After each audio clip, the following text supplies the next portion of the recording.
406.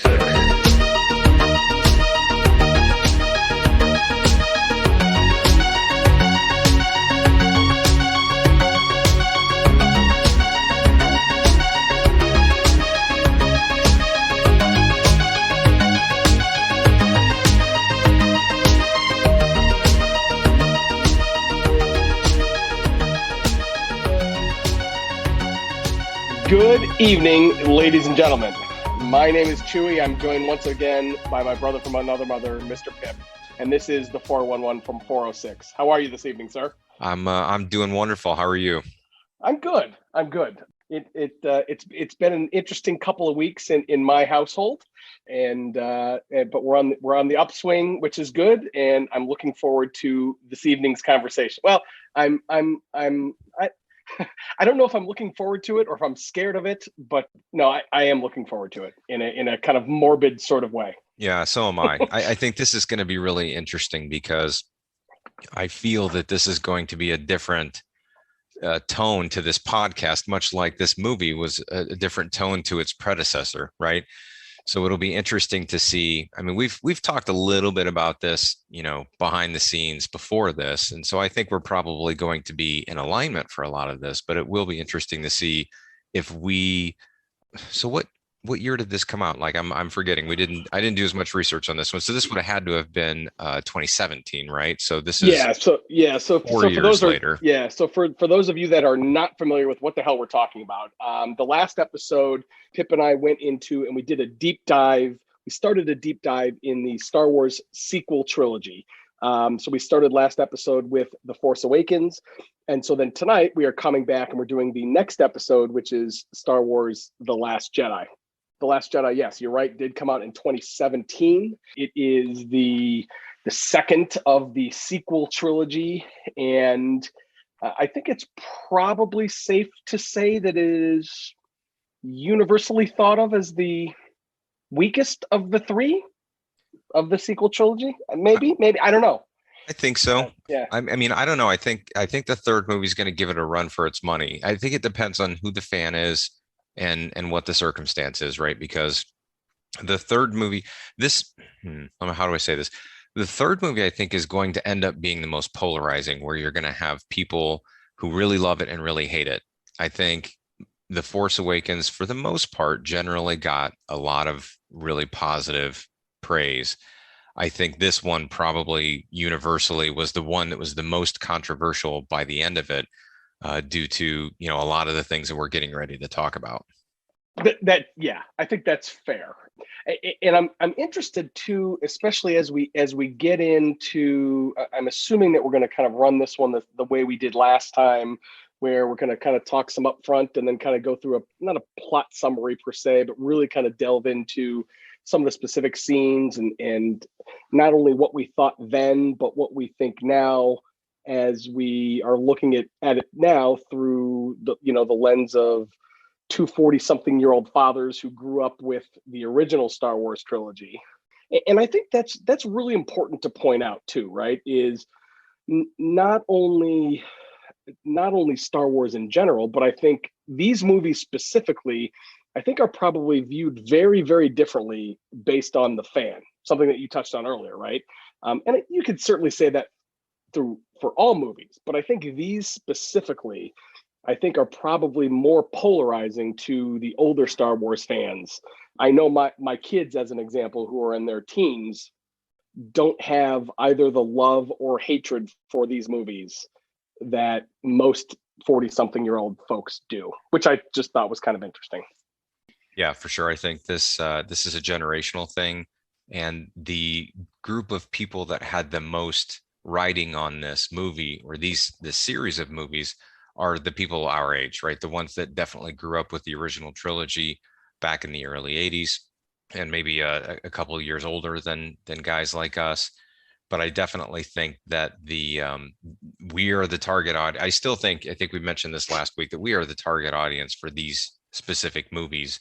And of course, they're trying to pull in a younger fan base by introducing new characters and new plot lines. And it'll be interesting to see if our children take on Star Wars like we did in the same sort of way, given that it's not such a cultural phenomenon anymore, that it's not really exceptional to see this kind of special effects on screen and those kind of things. Like it was also completely revolutionary when it came out back in the late 70s and continued through the early 80s. And now it's pretty commonplace. You can see it almost everywhere. So I don't think our children are going to have the same reverence for it that we do.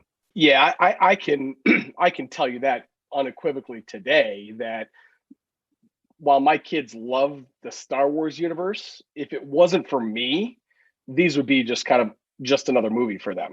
Sure. Which pains me to say, right? And especially the original three, they just don't watch those movies the way that I do, even to this day. So, which I suppose makes sense, right? For a variety of reasons. So is there anything before we move forward with The Last Jedi? Is there anything that we want to revisit around our last conversation? I know we I think it's fair to say that we both really enjoyed that film, maybe on some different levels, but I think we both enjoyed it. I think I was a little bit more critical about some of the acting, specifically Carrie Fisher. I was just not a fan. I just didn't really think she was all that effective at all. In fact, I was reminded of that again in this movie. I think she, from an acting perspective, I think she might have done better in this film. I still had some pretty serious issues with the way that character was treated, but I think she probably acted better in this film than she did, which is funny, because in the last movie, I think what I said was the only stuff that I really believed her was when she was with Kylo, or talking about Kylo, or interacting as a mother. And there's some of that here. I don't know. And just any just kind of off the cuff thoughts you want to cover before we jump in? Yeah, I mean, I think that as I'm thinking back, I don't disagree with your commentary, certainly on Carrie Fisher's role in that first movie. I think her performance was definitely a little flat. But I also think that from a writer's perspective, it didn't seem to me like they really gave her anything to do. It almost seemed like her total point for being there was just to steer Han back on course, in effort to try to get him back in front of his son. She didn't really have a part. She didn't really do anything. Not like she's going to have in this movie, which is, I think, this movie from both an acting and a character perspective is a dramatic improvement from the last movie. I don't know if I would go as far as to say it's exactly where I want it to be or that it's perfect, but I find myself wanting more of Leia in this movie, or being more satisfied with what we're given in this movie than what happened last time, because I think there was just a lot to distract from Leia in The Force Awakens. And in this one, she's a more central figure. She's back where I think she works best, which is as a general, as a war general, as somebody who's a leader for the rebellion or the resistance or whatever we're calling them in these movies. And that's where I feel like she really shines. So I don't, again, I want to say, I think that your point was really well taken last time, but I also think she couldn't have done much more with what she was given to do that first go round. I would agree with that. I think it was she didn't have much and she didn't do much. So yeah. And the only other thing that I thought about, because of course I'm a big nerd, just like you are, which is why we're here. And I listen to our podcast, like, I don't know, maybe twice, if I'm being honest. And, you made some comments about lightsabers that I thought a lot more about, as you had said specifically that you felt like the physics of the lightsabers weren't really honored in a traditional way. Like in the original trilogy, if somebody came in contact with a lightsaber, it usually meant somebody was losing a limb. And one very important piece that I don't think we touched on really at all for The Force Awakens is the fact that this was the first Star Wars movie that was under the mouse's umbrella, right? So Lucasfilm was purchased by Disney shortly before the announcement was made that they were going to do 3 more movies. And I think, in my opinion, we see a little bit of that influence here, right? I mean, it's not just an unlimited bank account that they have to make money now. I think that they take some of the themes and mute them maybe a little bit. And I wonder if that maybe didn't have something to do with the fact that we didn't see limbs flying off in that first movie. And to be honest, I don't think we see any sort of dismemberment throughout this series, unless I'm missing something obvious. But it seems like from a violence perspective, it's toned down a little bit, other than sort of the fantastical space violence that you usually see with ships blowing up and things like that. You know what? You're right. I had not I had not considered the Disneyfication of these movies. I think you're probably right. I think we will touch on some of that too as we get into this movie, and there's certainly some things that raised my eyebrows as we got into the Rise of Skywalker.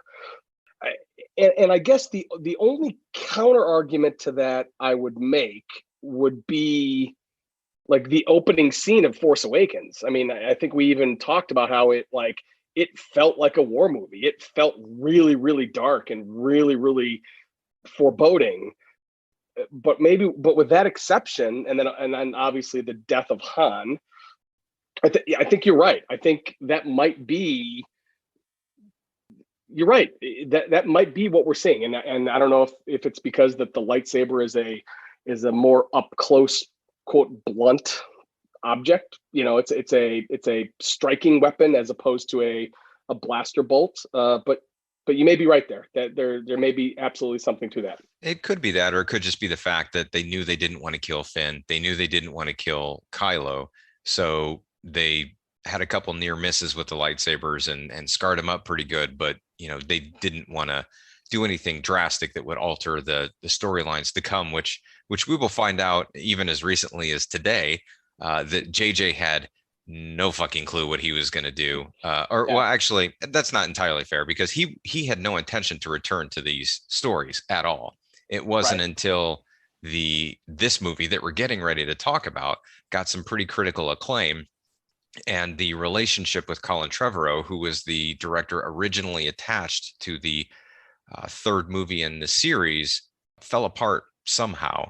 And at that point, JJ was brought back into the fold and tried to finish the story that he originally started telling. But I mean, I don't know if you read this article. I mean, you sent it to me, but I got sort of a no shit Sherlock moment today when I'm reading this article about J.J. Abrams, and he's talking about how, man, it sure would have been great if we had a plan as we were going through all three of these movies, because originally he just, he had a writing credit, and of course he directed The Force Awakens, but he essentially left it at that, right? He let Rian Johnson and whoever else was set to be involved in the creative process just take it from there, and they never he never left him with any ideas or any specific direction. And that's when I think we're going to talk about today, which is the very stark difference in themes that we're going to get.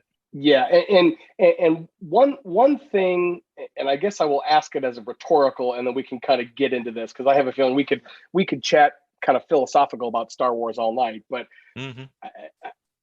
how bad of a fuck up do you have to make to go into a multi-billion-dollar series of films and not have at least some sort of like, hey, this is where we're going, right?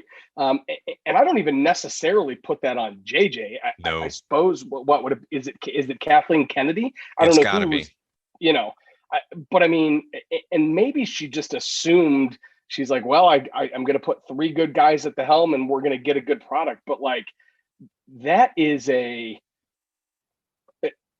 even regardless of the critical success or the box office success that these three movies had, you've got to think that if there were more forethought into an overall arc of a story, whether we agreed with that story or not, you got to think that the box office would have been even better than they would have been. And I don't know. It's just, again, more rhetorical than anything, but that's a pretty massive fuck up, in my opinion. Yeah, I think it's a tremendous oversight. And I mean, I don't know if the box office would have been tremendously different in the end. I mean, let's just be honest with ourselves. The reason these movies each made $1 billion is not because they were great movies. It was because they were part of a universe that was established a long time ago. You're right. So like, that's why these movies did so well. but I agree. Like, I think this is a leadership issue with someone like Kathleen Kennedy, and I'm speculating, of course. Clearly, neither one of us had anything or any knowledge behind the scenes with what was going on. But to me, it's one of the biggest franchise. I want to say it's the biggest franchise to ever exist. Marvel may be eclipsing that at this point, but let's take Marvel out of it. It's easily the most important series of science fiction action movies that have ever existed, and redefined special effects and movie making and the cultural zeitgeist and all of that stuff. And the fact that they go into this knowing that they're going to make a trilogy and only tell one story at a time just seems incredibly short-sighted. That's mind-blowing. Yeah. So, all right, let's get into it, sir. Are you ready to kind of walk us through? First of all, I have to give you a huge amount of props.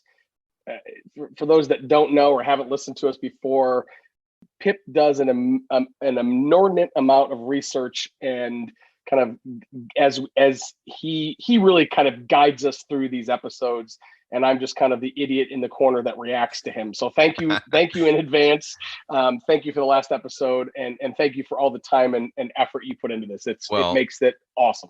That's extremely kind and unbelievably unnecessary. I mean, the research includes just watching Star Wars. So, if not all heroes wear capes, I guess, that's just me. That's the burden I have to bear. But no, I'm happy to do it. And this whole podcast has been a great excuse to do so.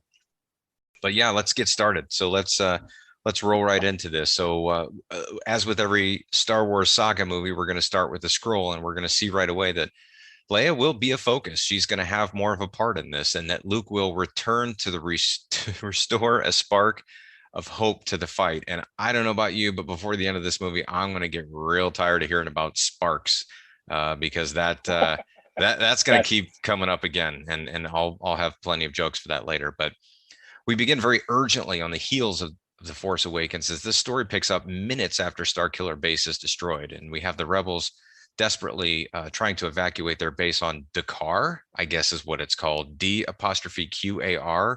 Have we heard of this before? Was it ever named? I'm not sure. I'm pretty sure I wore that fragrance in like 8th grade. Oh, that's right. I knew I heard that somewhere. Yeah, that's why none of the girls talk to me. So the First Order shows up out of hyperspace, out of nowhere, to finish them off. And then we see the return of General Hux, who is a character that I think I liked from The Force Awakens. I think I was interested to see where it went, but I hadn't really gotten to the point where I was really excited about him yet. And I don't know about you, but when I saw him at the beginning of this first scene, he looked really sickly for some reason. Like, he had these purple bags under his eyes, and I didn't know if there was something that they were intentionally trying to show us there. I don't think so, but we get this dialogue, and I don't know, like right off the bat, I think he has one of the most significant pieces of dialogue initially in this movie. And I don't know, is it me, or does it seem like he's especially keen on overacting? Because I don't know, maybe he thinks he's still in a Harry Potter movie or what. I don't know what's going on, but it's just very grandiose and very obnoxious to me. Hux, to me, doesn't fit his character until, spoiler alert, until the third movie, when we find out he is a traitor. Up until then, I don't like a single thing that Hux does. From the Hitler speech in episode 7 to this, you're right, overacting here. And I can't even put my finger on what it is I don't like about him. It's almost like he doesn't fit in the Star Wars universe. And it's not because the best analogy that I can make is in some of the Marvel movies, you get these, especially towards the end, you get these big name actors that want to be in a Marvel movie just so they can put it on their resume, right? It's pretty clear that that's kind of what they're doing. And I'm not suggesting that the actor that plays Hux is a big name, because I couldn't even tell you what his name is, but it almost feels like he's just in this movie just because he wants to be in a Star Wars movie, right? It's not. I don't know. I'm not really explaining myself, but he just never felt right to me. And so again, I don't know if that's overacting or I didn't like the character or what have you, but he was just kind of always kind of a smarmy, squirrely, miscast character. I don't know. Yeah, I think it's the acting. I think that well, first of all, I think he seems young for me. He seems like somebody who has been put in this movie from another famous movie, which is kind of what happened, purely because of his look, maybe. He's got the accent. He definitely has the menacing look to him, but he tries to oversell it to me here. And I don't know if that's the direction or if that's just his initial thing, but so we're going to get to this. I believe it's the next movie, because I don't talk about him here. General Pride, I think is his name, is one of the characters in the Rise of Skywalker, I believe. And he's much more calm and reserved, but he's also very menacing in his own right. So I think that actor would have been a better fit for something like this. General Hux just seems to be very bombastic, and it doesn't fit here. What role was he in the Harry Potter universe? He was in that movie. He was the oldest Weasley brother, so he was. I was going to say he feels like an RA. You know what I mean? Like he feels like he was the prefect, I think is what they called it. I was going to say, yeah, so, like that's what he. And I didn't even like. I'm looking at him. I'm like, yeah, it looks like familiar. It's been a long time since I've seen those movies as well. But like that's what he feels like. But yeah, I don't want to dwell on Hux. I'm just he feels like he's over his head. Right. I guess his name is Bill. I said Percy. It's not Percy. It's Bill Weasley. Okay. But at any rate, so we get our first look at the First Order Dreadnought, which basically looks like a Star Destroyer on steroids. And Poe shows up out of nowhere by himself to start messing with Hux over communications. And we get our first ever Star Wars mom joke. Like, what? I mean, immediately, one of the biggest things that I can say as a disservice to a movie is when it takes me out of the movie. Like there's such thing as a good decision in a movie and a bad decision in a movie. And then there's the decision, or there's the scene that completely makes me think, wait a minute, I'm watching a movie and what the hell is happening here? Like there are things that I agree with and things that I don't agree with. And then there are the things that completely take me out of the story. And this was one of them. And I'm sort of immediately flabbergasted. Like, what is going on here? Yeah, this entire opening scene. In fact, I think I even might have sent you a text as ironically enough, you and I were watching this at the same time. Very much. This opening scene is at the same time some of the best and some of the worst of this entire movie, right? Because you've got the visual of the dreadnoughts, which just looks amazing as it comes out of hyperspace. It's this huge ship.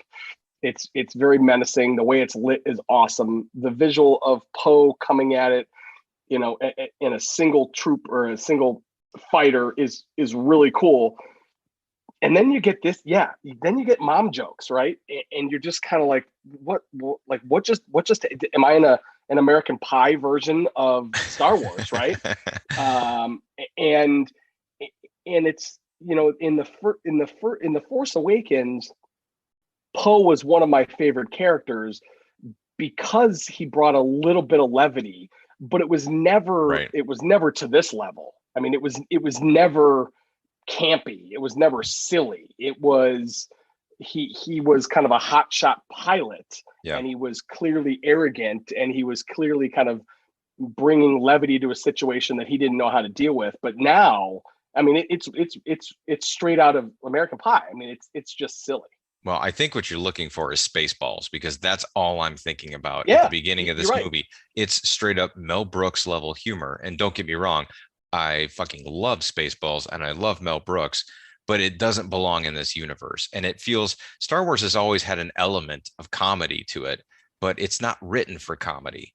And that's what this scene feels like. It feels like it's trying to elicit a laugh, and that doesn't make sense. It feels very out of place. And you know what's even worse about it is if you would have taken those couple attempts at pure laughter out of this scene, it would have been so much better. I mean, this scene up until the nonsense with the bombers, and we'll get there. This scene looks beautiful. I mean, when you're talking about Poe versus a Dreadnought, it's straight up awesome if you can forget about the comedic nonsense. Yeah, absolutely. I mean, one of the greatest compliments I can give this movie right out of the gate is that it definitely continues what I think we saw from the last movie, which is a really beautifully shot movie. Like everything from the practical effects to the special effects, like everything looks really gorgeous. But there's just a lot of questions around some of the decisions they're making here, for sure. And Spaceballs is definitely on the front of my mind, which is not what I want to be thinking about when I'm watching a Star Wars movie. Are just as we go through this, there's clearly some decisions that I think you and I both are not going to agree with. Are we putting those decisions on Rian Johnson? Is that who gets these? Is that who gets yes.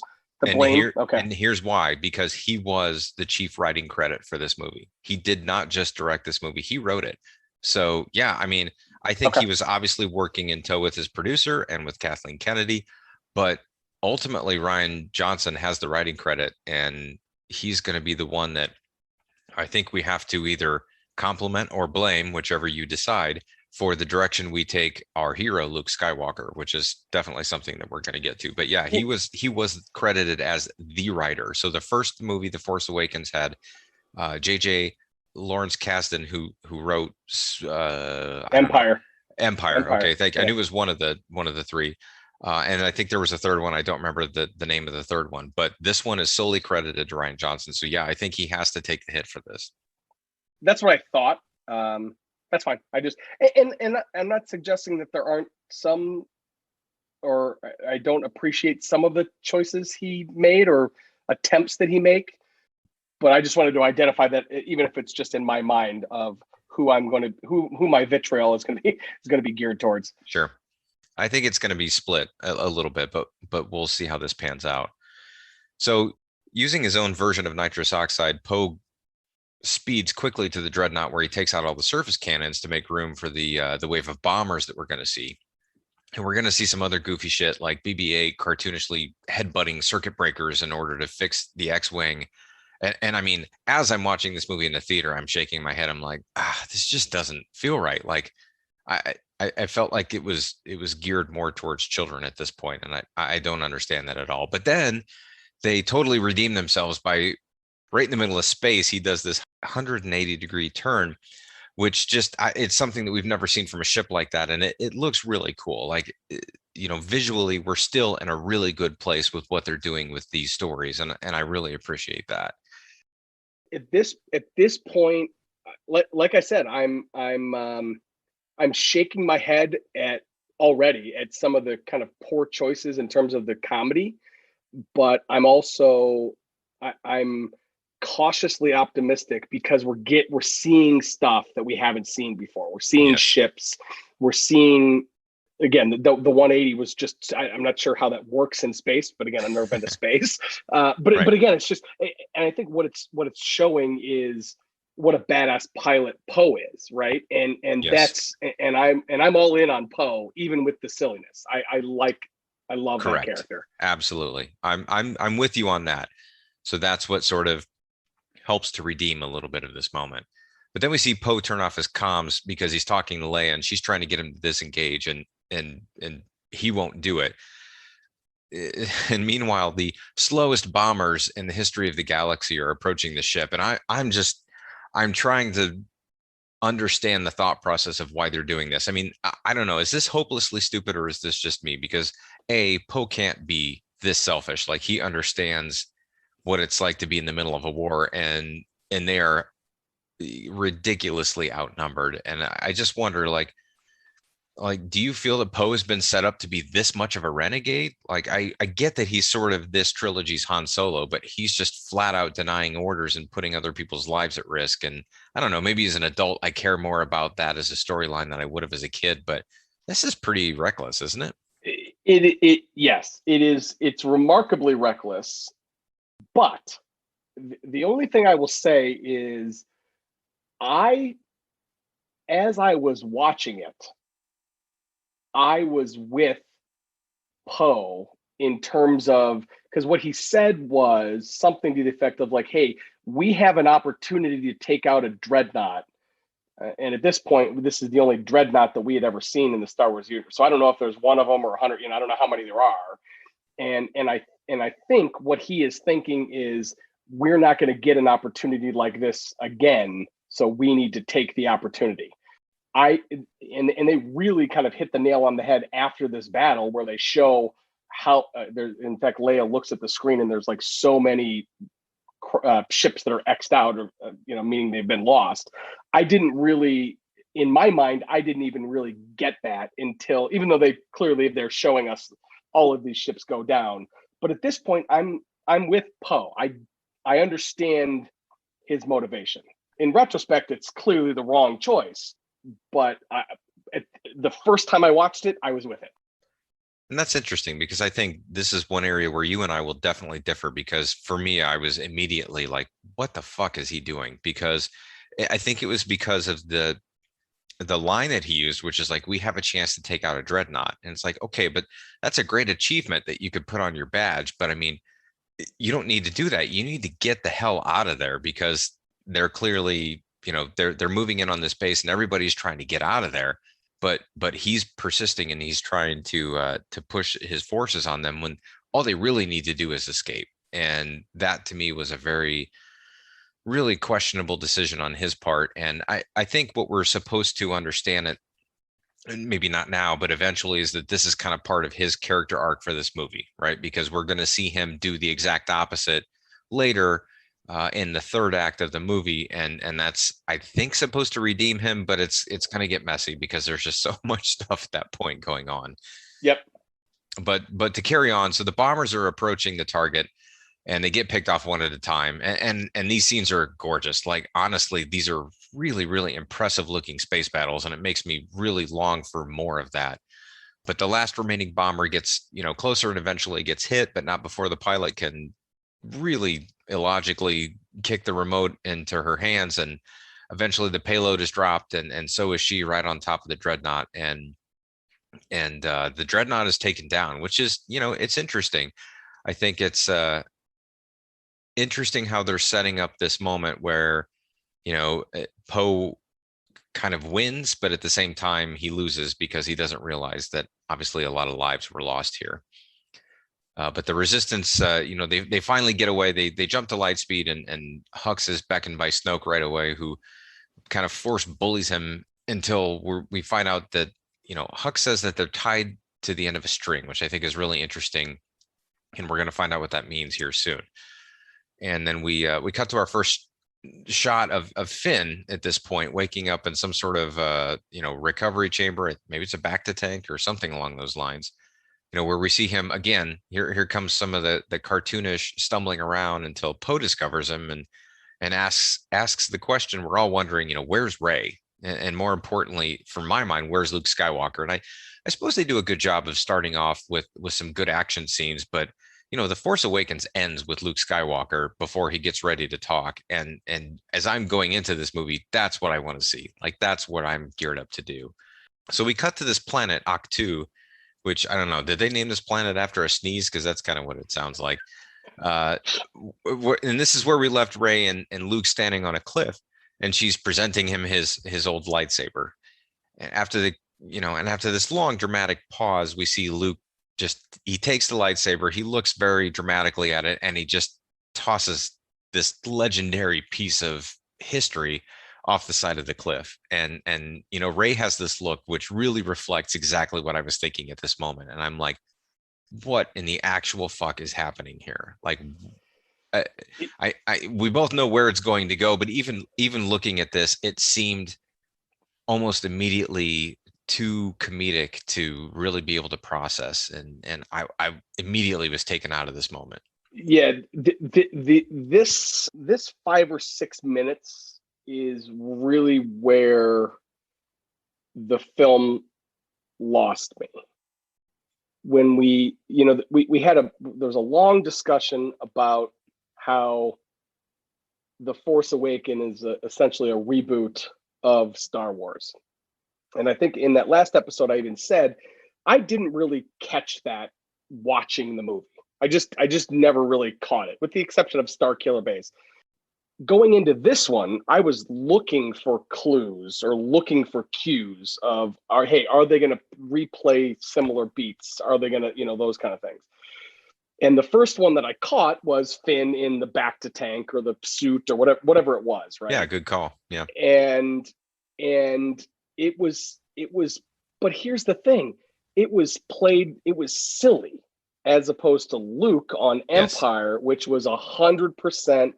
Yes, he was in a diaper and we were 8 and we were like, haha, that's funny. But it wasn't played that way, right? It was played as he's recovering from his wounds. Whereas Finn, like it, and I think even the musical cues are kind of like silly, right? He gets up and he's leaking fluid and he's walking around. It looks like he's in a diaper and he's kind of walking around like a dope. And so you got that. And then you've got the way Luke handles the saber, which again, that saber, that individual item is everything in the Star, especially up until this point, is everything in the Star Wars universe. That was Anakin's saber, that was Luke's saber, that particular saber was the one. It was the first lightsaber we ever saw on screen. Obi-Wan gave it to Luke on Tatooine in episode 4. And for him to just kind of toss it away, and it's not even that he's tossing it away, because if we had that scene where Luke had, we had established kind of why Luke is where he is and why he's grumpy and why he's bitter and why he's a hermit and this, that, and the other thing. If we had established that first and then got him tossing it away, okay, well then maybe it would make a little bit more sense. Sure. But to your point, without any of that, it feels like it's being played for comedy. I don't think it actually is. I don't think it actually is being played for comedy. And that's even more tragic because it plays for comedy when it shouldn't be. And that's even more of a miss, if that makes sense. Yeah, no, absolutely. And that moment to me was tragic is a good word, because I was sort of dumbfounded by what was happening there. And it's interesting because I think this is sort of the first hint at the direction that Rian Johnson is sort of taking this story, which is, we're going to get a lot of commentary from Kylo later in the movie about destroy the past, kill it. It doesn't matter. Let's start over again. And I feel like this is kind of a symptom of what he's trying to do. He's trying to rewrite Star Wars in a way. Like, again, thematically, this movie is going to be very different from every other Star Wars movie. It's going to take a lot of chances, and I'm going to respect the hell out of the effort that is made behind taking these chances. But I think the execution is going to miss because it's just not very Star Wars centric, as we all know it. Yeah. We'll get to those parts as we continue on. So at this point, Chewie busts in Luke's hut, ready to rip his arms off like a gun dart, when Luke realizes that there's a significant character missing, and he says, "Where's Han?" And at this point, I realized that I'm still very butthurt, for lack of a better term, that we don't get any sort of reaction. Like, we're not, like, Han Solo was a pivotal character in this entire saga, and he died in the last movie, and we're not getting anything out of it. And I was really disappointed by the fact that they just kind of cut away and they didn't do that. Although I will say that in watching this movie for some of the research and delving into a little bit of the extra footage and the deleted scenes, there was a scene where Luke sort of retreats to one of his huts and he sits down and he has a moment where he's getting ready to basically cry because he realizes that Han's not there anymore. But I'm still not over the fact that we don't have the ability to mourn his loss. And granted, we don't really have time. This movie establishes that from the beginning. It starts immediately after the last movie, and the First Order is on the heels of our heroes. So there's not really a lot of time to do that. But you're waiting for that moment. At least I am. While I'm watching this movie, I'm waiting for that moment where worlds collide and Luke realizes that Han Solo is no longer a part of this story. And I wanted more. Like, I wanted some more gravitas to that, and I didn't feel like I got it. I couldn't agree more. I had I had essentially 3 questions coming into this movie. Who is Rey? Where is Luke Skywalker? And how are they going to deal with Han Solo? And the answers that I got from this movie were a real letdown, because the answers to those questions are in order. Who is Rey? Nobody. Where's Luke Skywalker? Somewhere. What are they going to do with Han Solo? Nothing. Like that. I mean, that's right. Yeah. I mean, yeah. And so true. And I was butthurt is a great word. I mentioned Han Solo is my all-time favorite Star Wars character. And and I wasn't I don't know what I was expecting. I really wasn't expecting some big, like, generals. I wasn't expecting the thing that we got for Padme, with the, I wasn't expecting that. But I was expecting something, and we literally got nothing. I mean, we got where's Han, and then Luke kind of gives a kind of thing, right? And then I guess the closest we get to it was when Luke goes into the Falcon and kind of sits there and realizes that Han is not there. But even that is just kind of like, okay, I guess. Yeah. Right? But that feels less about Han and more about Luke, No, you're right. Yeah. More about, his conflict at this point with cutting himself off from the Force, which we're going to get to, and Rey and all this stuff, like his past coming back to him. I don't know. I'm in the same boat as you. It didn't, I wanted more of some sort of pageantry or some sort of ceremony or something that properly did that. Padme was not nearly as interesting a character as Han Solo was, in my opinion. So, the fact that she got a whole parade and he basically he got nothing was pretty disappointing. But again, they're telling a different kind of story here. They're trying to move it along, and I appreciate that. And I guess I'll try to do the same. So we cut to our first shot of Kylo in this movie, and we're introduced to the actual supreme leader, Cornelius Snoke. I don't. His name's not Cornelius, but I was trying to find a good first name for him, and that's what I came up with. I kind of like it. And I honestly, I got to give a lot of credit. So I don't think Snoke was given a lot of good service in the last movie, and some may argue that he's a terrible character in general because he never got any depth. But from visually in this movie, I think they did a really great job with him. I think that he looks, as a CG character, I think what Andy Serkis and the computer animation people did to make him look real was phenomenal. I really do. Like, I look at him talk, I look at how he interacts with Rey in future scenes, and I think it's amazing. Like, I really, it sells me. There's no point where I'm watching him where I'm like, oh yeah, that's totally fake. They do a really good job with it. No, I would agree. If you were to tell me that this was a practical costume, I would have been like, oh yeah, 100%. Like, you know what I mean? It didn't look CG. Granted, he didn't do a ton, but yeah, if you would have told me that this was a rubber mask, yeah, absolutely, I would have. And that's it's a high compliment that I can give the CG here. For sure. So Kylo unmasks, and we see his scar has slightly moved, and this appears to be a conscious choice by our new director. But Snoke, brings to the table one of the bigger criticisms of the third act of The Force Awakens, which I think is really interesting, when he says, that Kylo was basically bested by a girl who had never held a lightsaber, which I think was really fun that they called that out. And then, of course, Kylo does what Kylo does, and he flips out and he rage smashes his mask, his very iconic mask, into a console, and that, basically destroying that, and we won't see that mask for the rest of the movie. And I think Adam Driver really puts on a great performance, and I think he really stands out more in this movie than he did the last.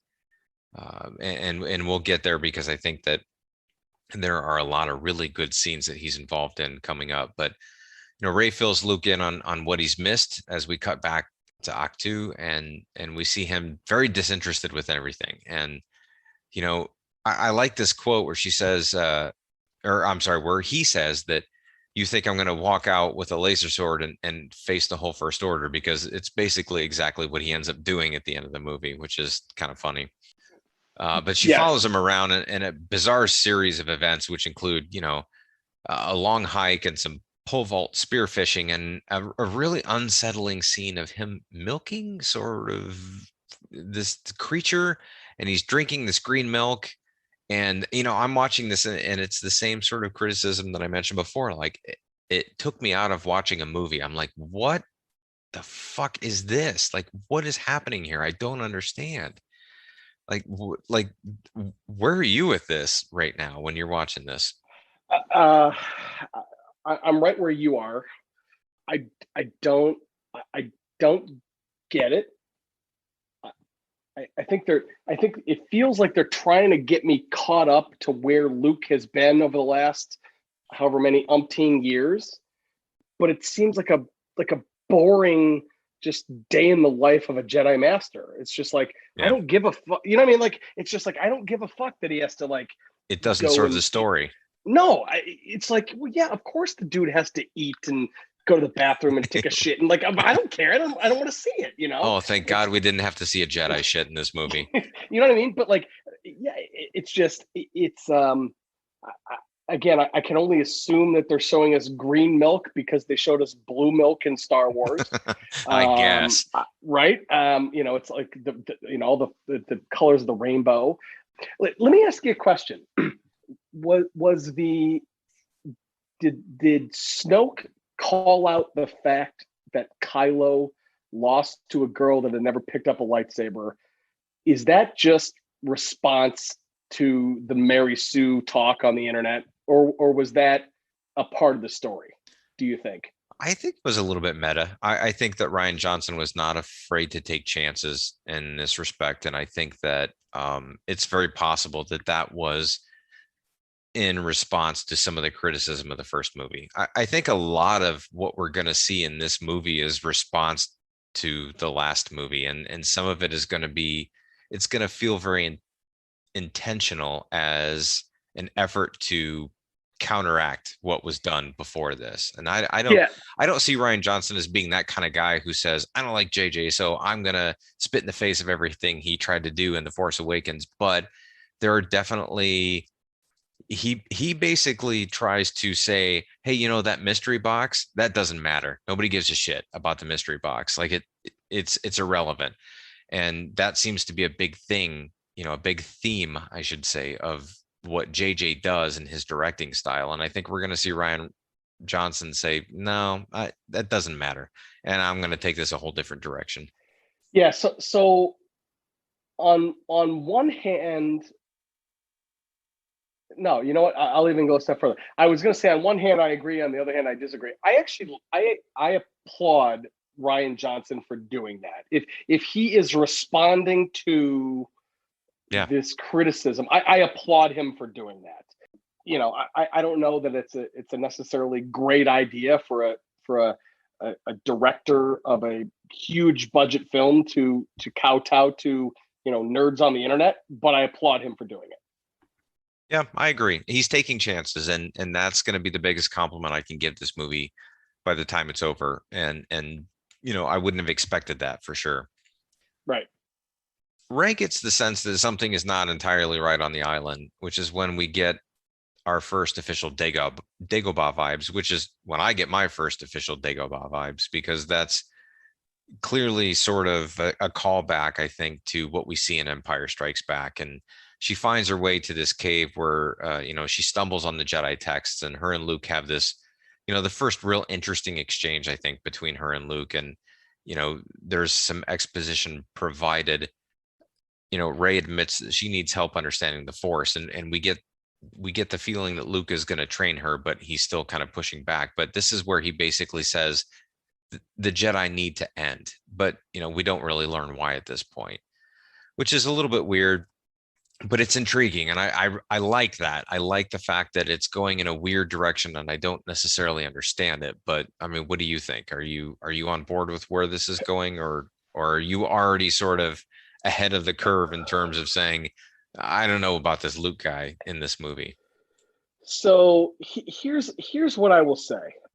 I am disappointed with the direction that Luke is going in this movie at this point, because it's not the direction that I wanted Luke to go in. Okay. But I understand that that's me, right? That's something that I need to internalize. Sure. That being said, the biggest compliment that I can give this movie is the fact that ultimately we're going to find out that Luke and all of his reasons for being and all of his reasons for thinking the way he does, and really come down to what? A mistake, a mistaken a misunderstanding, you know what I mean? Like Lapse of judgment. Yeah, right. We see multiple versions of this event, and I like that. I appreciate that, because like that's life, right? I mean, whether it's in this universe or a galaxy far, far away, I appreciate that. And so even though I'm not thrilled with the direction that Luke Skywalker is going at this point, I'm okay with that, because I can understand why Luke is making the decisions that he is making, whether I agree with them or not. Yeah, at this point, I think I'm not off board. I don't know if I'm on board, but I'm not off board. I'm interested to see where it's going to go. And ultimately, I can't say that I'm going to get where I want to get with it, but we'll talk about that as we kind of get a little further along here. But we move back to Leia, and the Resistance comes out of hyperspace as they have escaped the First Order. And we see her slap Poe, and he gets demoted right away because of his actions. And I think it's 100% just. Like, it makes all the sense in the world, especially the way that she delivers that. And this is kind of the beginning of where I feel like Carrie Fisher really starts to get back up to speed as her role as Princess Leia, or in this case, General Leia. And then Admiral Akbar from Return of the Jedi shows up out of nowhere to announce that the First Order has apparently found them and tracked them through Lightspeed. And what I think is the most interesting thing about this, that maybe a lot of Star Wars nerds don't know, is that this may seem like a nasty contrivance, and we're going to have a lot of those in this movie. But we have to give Johnson a little bit of credit, because this was actually dropped as a story bit in Rogue One, which most people might not know. Like Jyn Erso, the female lead for in that movie, she was going through a bunch of tape databases towards the end of the movie, and she was looking for something very specific, and she made some sort of comment about light speed or hyperspace tracking or something along those lines. So they kind of tipped their hat to the fact that the Empire at the time was researching this technology, which is kind of interesting. And it's a nice little, like, okay, like, I was going to call bullshit, but now I can't really do that because you guys made it canon way before. And that was pretty cool. But, Leia quickly realizes that jumping again is going to mean the death of the fleet, because they're going to be out of gas, for lack of a better term. So they scramble fighters in an attempt to put distance between themselves and the bigger ships. And I got to be honest with you, this is going to reveal what may be one of the dumbest plots in movie history. And this is where my issues with Rian Johnson and his writing really come in, because this is going to end up being the slowest space chase that we've ever seen. And if you look at it on paper, and if you read it, like if I'm Kathleen Kennedy and I'm reading a treatment of this movie, I have to be thinking, wait, what? Like, that's what we're doing? Like, this whole thing is just a really slow paced car chase? Like, it doesn't make sense. And we learn in an upcoming scene with some really sloppy exposition that they can somehow outrun these ships and keep at a range where the cannons are ineffective against their shields. But they're literally waiting for the good guys to fucking run out of gas. Like, that's what we're doing. And I'm wait, what? Like, Is this happening? Is this the plot? Yeah. Is this one of the plots to a Star Wars movie? We're waiting for them to run out of gas. I can't even talk. This is where I'm like, yeah, this right here is where I'm out. I'm done. Like, it's so dumb. It is so dumb. When I put 2 and 2 together, that they are literally waiting for them to run out of gas. and it's just a foregone conclusion. Like, it's going to happen. It's like there's nothing that the rebels can do about it. Like, it's going to happen. It's not like there's an Exxon station in the middle of space that they're just going to be able to stop at and then refuel and be like, deuces, we're out of here. No, yes. When I put this together, that it was essentially a slow speed. It is the O.J. Simpson chase in space, right? It's just like the slow speed, waiting for them to run out of gas. The Resistance fighters are basically in a Ford Bronco right now. Right. And from here on out, I'm saying, okay, I'm not happy with this movie. Make me happy. Give me something to redeem this. Exactly. That's where I'm at. I'm like, give me something to redeem this film, because right now I'm not happy, because they haven't answered my Luke question. They haven't answered my Rey question. They haven't answered my Han question. And now I'm waiting for a fucking spaceship to run out of gas. Like, fuck you. Give me something. And they give me a couple things, but yeah.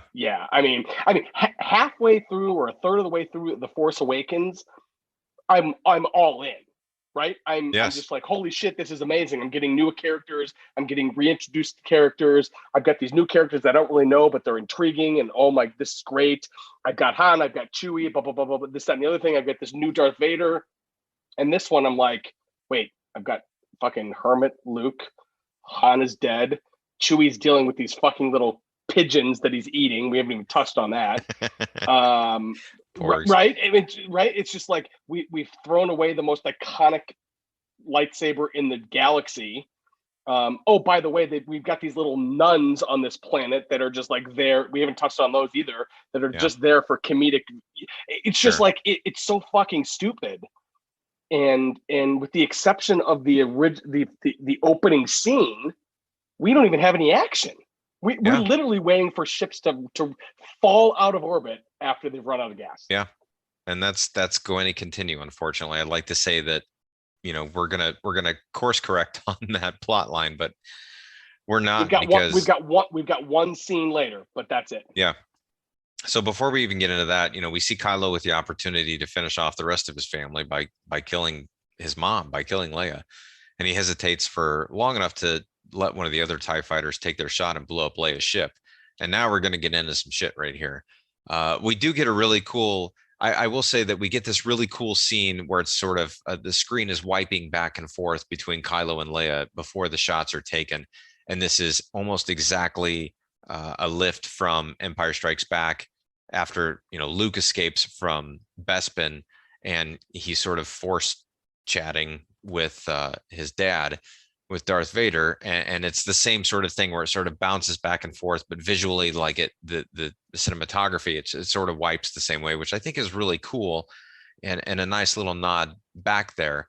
But then we get the ship, and it I won't say the ship blows up because the ship doesn't blow up, but they clearly shoot the part where Leia and some of the people are, and I it explodes violently into space, and hope is not lost, I shouldn't say unfortunately, but hope is not lost for our heroine, because we see Leia for the first time ever use the Force and wheeled herself back into the ship.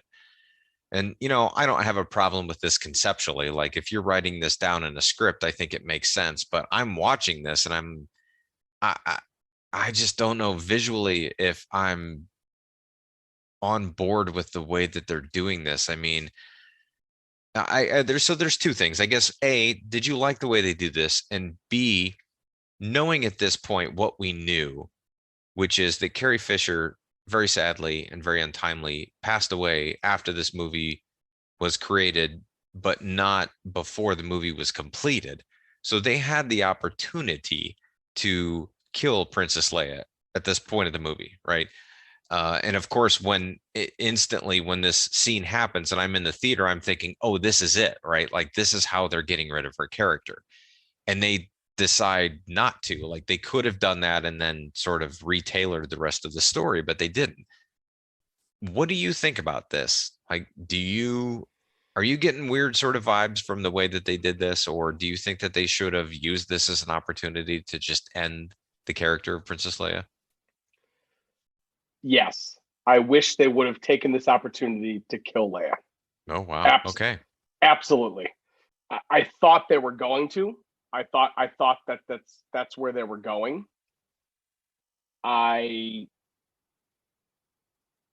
So in the scene just previous to this, where Kylo and Leia are clearly kind of communicating through the Force or feeling one another, or what have you.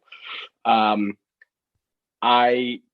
actually really, really liked the fact that they show his fingers on the trigger, and he did not kill Leia. Mm-hmm. And he clearly made a choice not to kill Leia. He had already killed his father.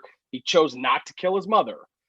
And then somebody else swooped in and made the shot. It would have been a great opportunity for Kylo Ren to have some reason to redeem, right? Hey, I killed my father, and now I'm avenging my mother. Somebody else killed my mother, blah, blah, blah, this, that, and the other thing, right? But yes, in retrospect, I would not even in retrospect. At this point, I wanted her to go out. I didn't want to lose Princess Leia, General Leia, and I wouldn't have been upset if they somehow managed to save her as they did. The visual of how they did it was really, really bad. I mean, right. This is kind of commonly known as the Mary Poppins Leia, right? It's just Carrie Poppins, I believe. Carrie Poppins, right? Yeah, Carrie Poppins. She's kind of flying through space. I mean, it's just like it just looks so bad, right? And it's not even. Again, if you write it down and you read it, okay, well, she's blown out into space and she uses the Force to get back to the frigate. Okay, well that makes sense. Sure. Right? But the way they do it, and again, I don't know how the fuck you film it any better, but it looked really, really bad. I think in retrospect, I would have rather her died here. I would have rather her character died here. I think it would have been a really, really intense moment, because at this point you would have lost Akbar, because you lost Akbar here. Sure. You would have lost General Leia as well. It would have been a really pivotal moment, I think, for Kylo Ren, because the rest of the universe thinks that Kylo Ren then has killed his mother and his father, but he knows better. He knows that it's this other trooper that did it. No, that's interesting. Yeah.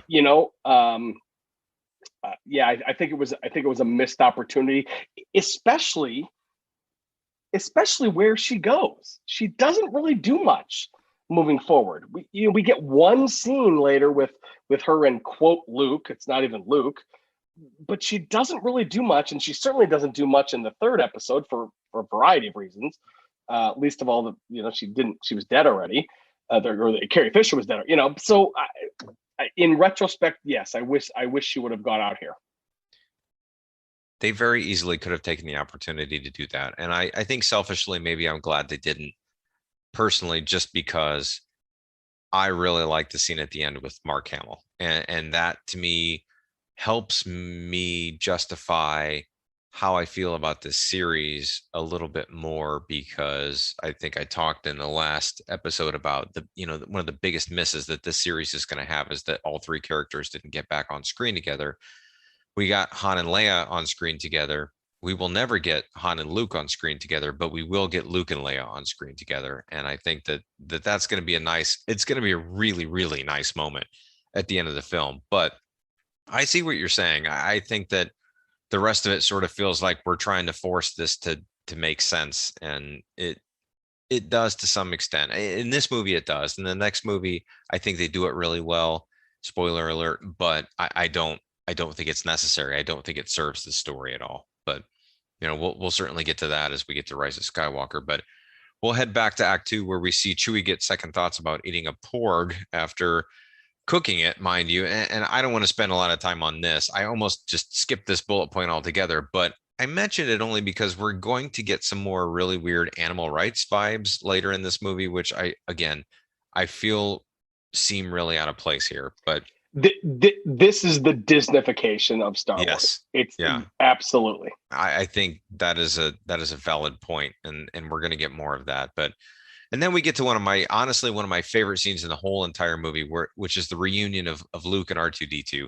And honestly, I wasn't prepared for how charming the scene was going to be, but Luke and R2 have always had this really special connection, and it really dug up some Empire Strikes Back vibes that made me want to, see them on more adventures together. So, for all the best goosebump raising moments in this new trilogy, like I was surprised about how this really hit me hard when he's on the Falcon and he sees R2, and R2 turns on the hologram, so that he sees the Princess Leia from A New Hope, and that's really the moment that he ends up deciding he's going to end up training Rey. And we'll use training in air quotes because I don't know what fucking training he actually did. But I don't know. I love this moment. Like, this moment is what I wish I could take and expand into a whole movie, because how I felt about this moment is it was so special to me.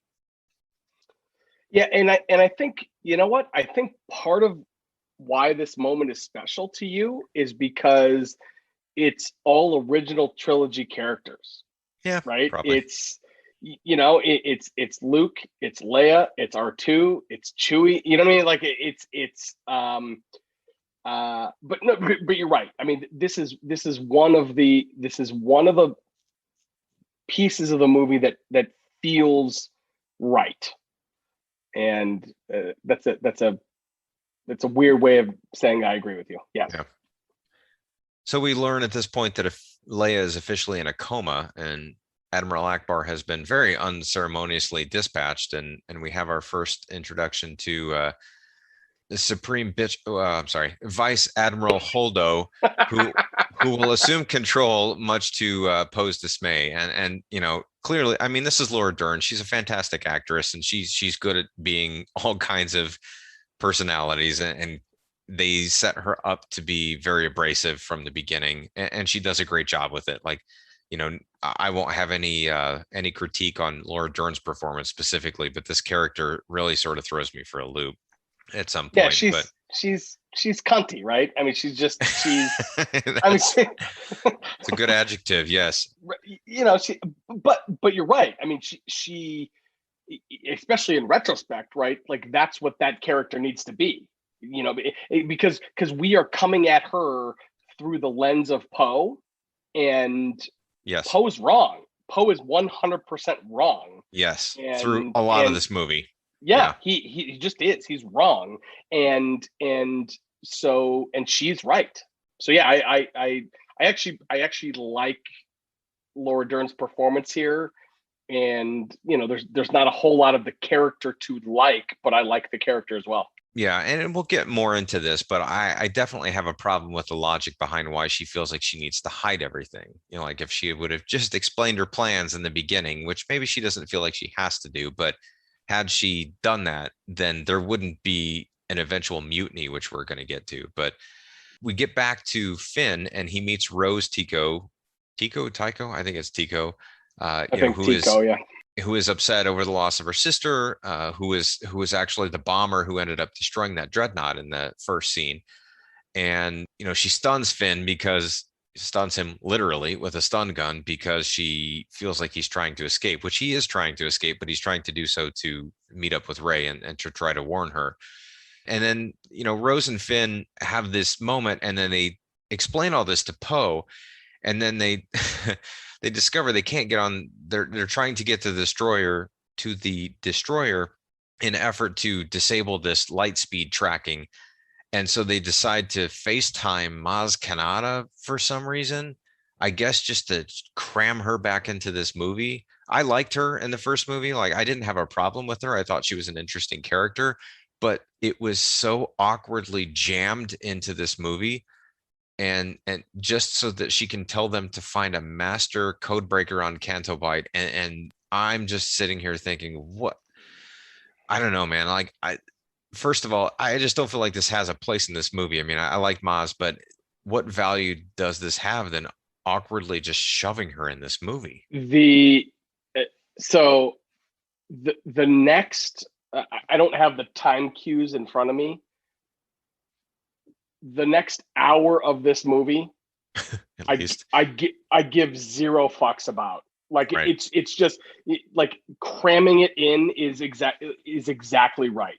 I don't want to step on your plot summary, but it's just like we could literally skip over it and just kind of go to the end and save everybody a lot of time and effort. But it's just, yeah, we cram Maz in here. We cram this entire fucking Canto Bight scene, which has some animal rights. It's got some comedy that is out of place. It's got some child slavery that's out of place. It's just got it's a bunch of shit that, like, there's literally no. Oh, by the way, again, you'll get into it, but it's like we got Benicio del Toro being Benicio del Toro. You know what I mean? Just like, it feels out of place. It's like this fucking random. So they go to this planet to find a specific guy because FaceTime Maz tells them to find a specific guy. They don't find the specific guy, but they just fucking randomly end up in a prison cell with a guy that has the exact same skills as the guy they were. I mean, like, what in the literal fuck? That is the definition of contrivance. Yes, I mean, it's insane, and you can hear it in my voice. I got re-pissed again watching it the other day. Yeah, because I'm like, you got to be fucking kidding me. Yes. Like, you just happen to run across the guy. You happen to be locked up in a cell with the exact guy that you need to be locked up when you have 6 hours. Yes. Like, I can't even fathom how pissed I am just as a film fan, not even a Star Wars fan. It's asinine. Yeah. Sorry.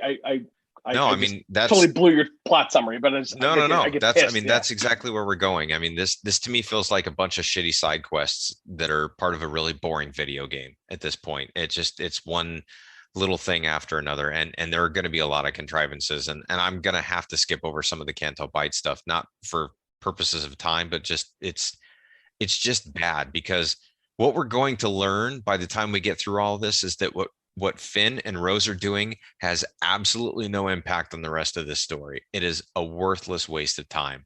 It is just to try to give them an opportunity to do something. And you're splitting up Rey and Poe and Finn, who are supposed to be the three primary characters of this trilogy. But it just, for what reason? It serves no purpose, and it's boring, and it's almost insulting as it's handled in this movie. It is insulting, and it's insulting even more so because they set up, and I think this comes back to the Disneyfication.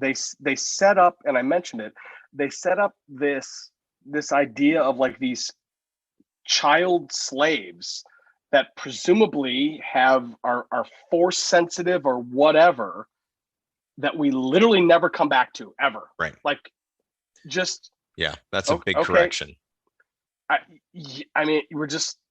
And not only do we not come back to them in this movie, we don't come back to them in the next movie. No. Like, we never talk about them again. We don't. And it's just, and again, I realize that's partially because of the whole Rian JJ thing.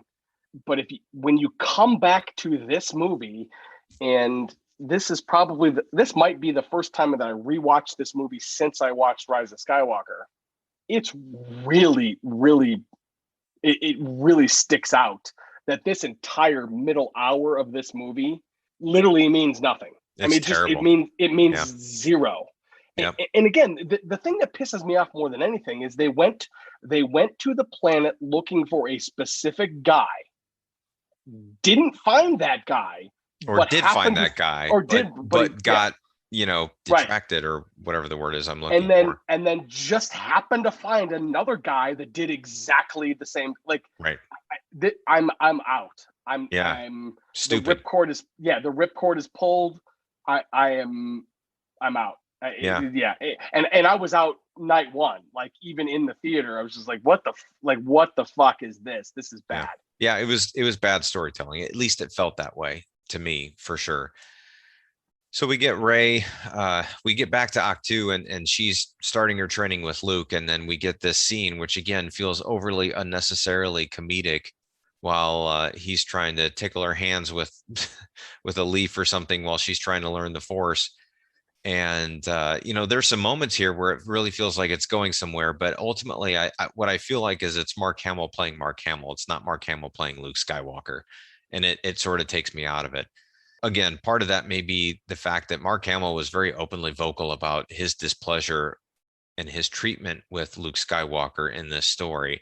And I can't imagine how hard that must have been for him to have to deal with that. But, the story continues with, Rey and him training. Again, I'm not sure what training or what lesson she's actually learning, but, she, at this point, she discovers that there's this dark spot on the island where this Dagobah vibe really starts to get heavy, where, Luke went and faced himself in that cave, and he's really freaked out about her approaching that, and essentially says that, she can't go there, and now he doesn't want to train her anymore, or something along those lines. And that's when we find out that Luke has basically closed himself off from the Force, which that seems weird considering he agreed to train her in the Force. Like, how can you train someone in the Force and be closed off from it all at the same time? I don't understand that. Yeah, here's this one concept here.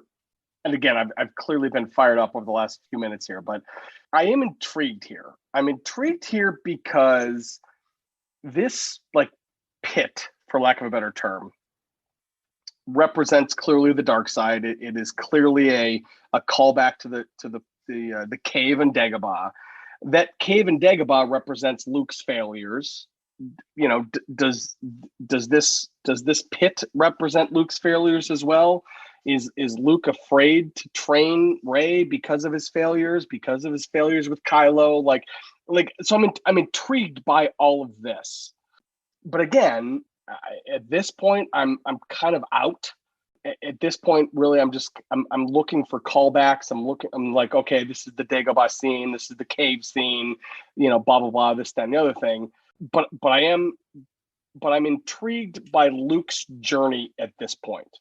Not necessarily Rey, but I'm intrigued by Luke's journey because I am interested by the fact that he has cut himself. Like, in fact, there's a scene here where Rey kind of clearly uses the Force and raises some rocks, and she says, "But I didn't see you. I didn't see anything of you. I didn't see your nothing." And it's here where we learn that Luke is actively, like, basically blocking himself from the Force, which is intriguing to me. Is the best thing I can say.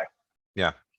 No, I agree. Like that I can at least be interested in. But as soon as I get really invested into what's going on there, they take us back to Canto Bight, which is just, distracting and terrible on every level. And I'm going to skip through a lot of this detail just because I don't think it's very good. And it's, people who are listening to us have hopefully seen the movie, but they jump to Canto Bight and they make the very questionable decision to park on a public beach for some reason. And even when they're warned about it, they do it anyways, which again is just a contrivance to get them thrown into jail later on in this movie. And then we're in a casino where our heroes are trying to locate this code breaker. And all I'm thinking is, how do we not have a Lando Calrissian cameo in a casino scene, right? Like we'll get him in the next movie, but at the time we didn't know what we were getting, and we're in a casino and we don't have Lando. And then we have BB-8, who's relegated to a rolling slot machine.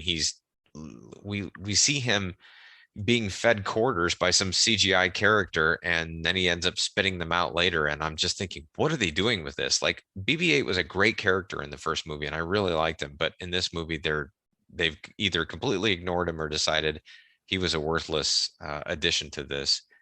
And so they keep searching for this code breaker, and we uncover a weird sort of animal rights flavored subplot, which actually turns into this theme that this movie tries to tackle, which is about war profiteering, which is just a total 90-degree turn as far as I'm concerned. I mean, this is a really weird angle that they take as part of this message that I feel like Rian Johnson is trying to send. And I want to be clear, like, I think this is interesting. I think this is interesting content, but I don't think it's interesting for a Star Wars movie. It doesn't fit in here. I don't think that we're here to start thinking about why good guys may be bad and bad guys may be good.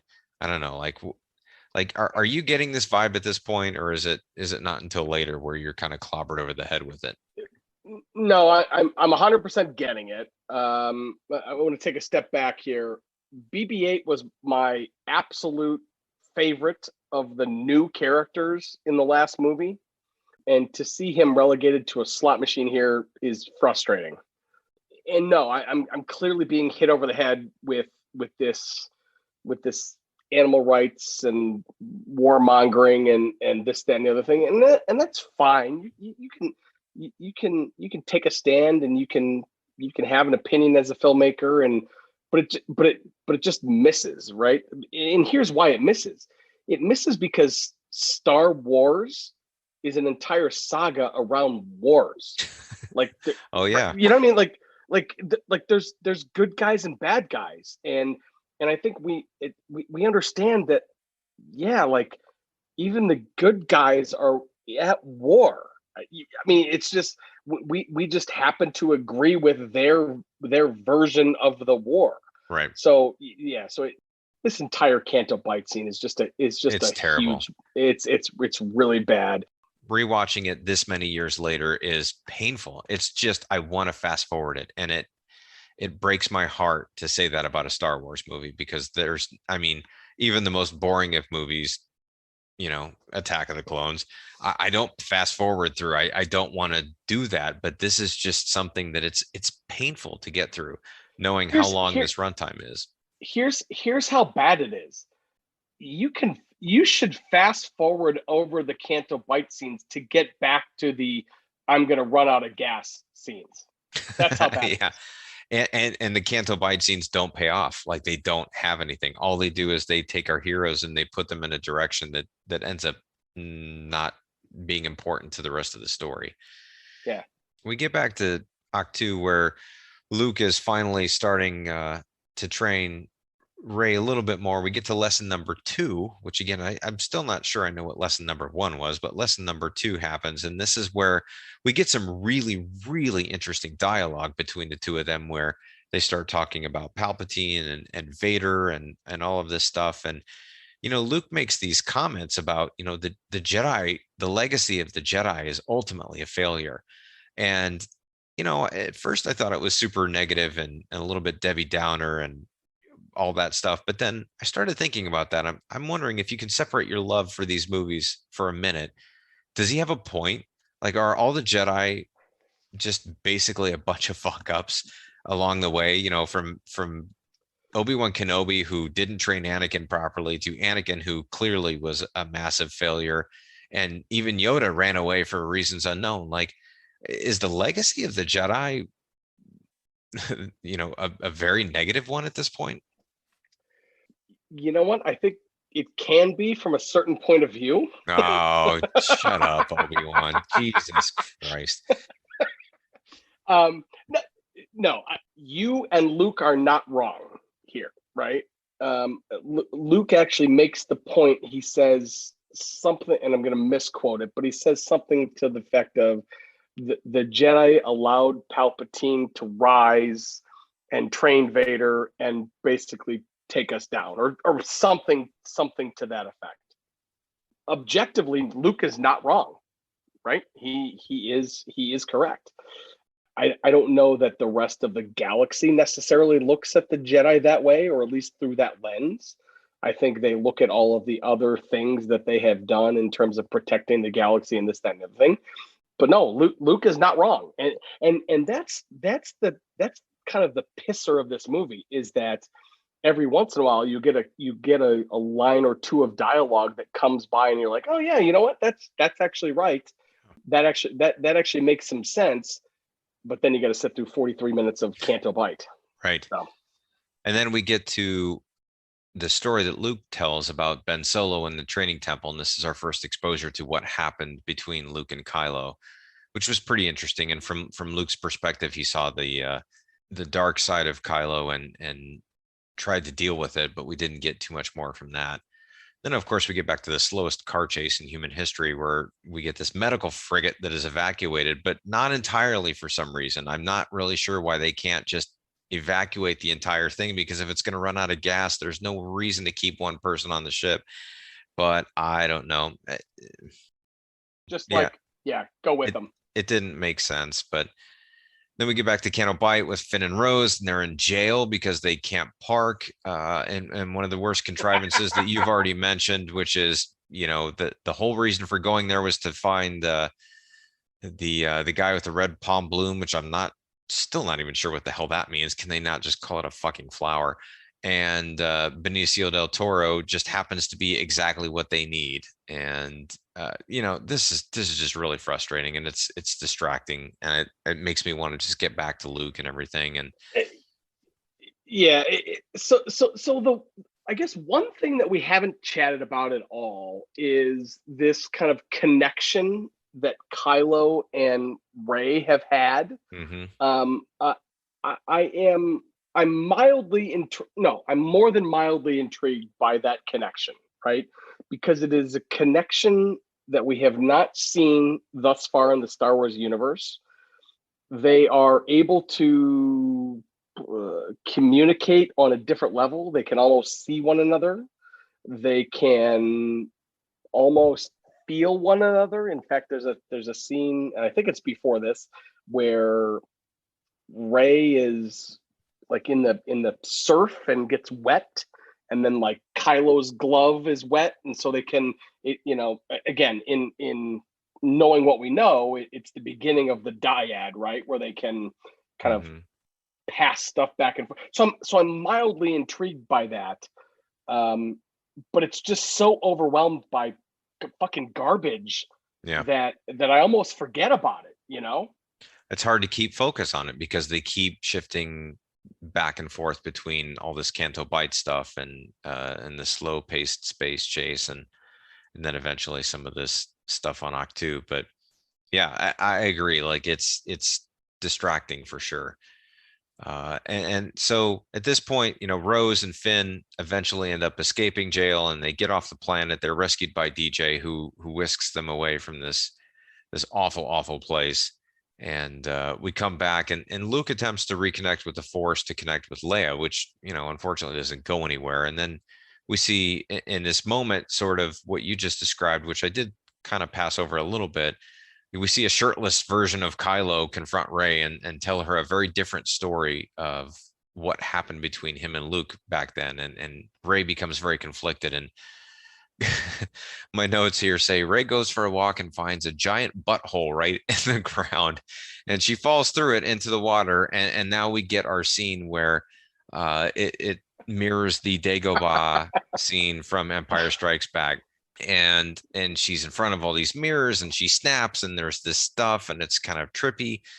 But I don't know, for me, it has no payoff whatsoever. I think what it's supposed to tell us is that this nagging question that we have this whole time, which is who are her parents?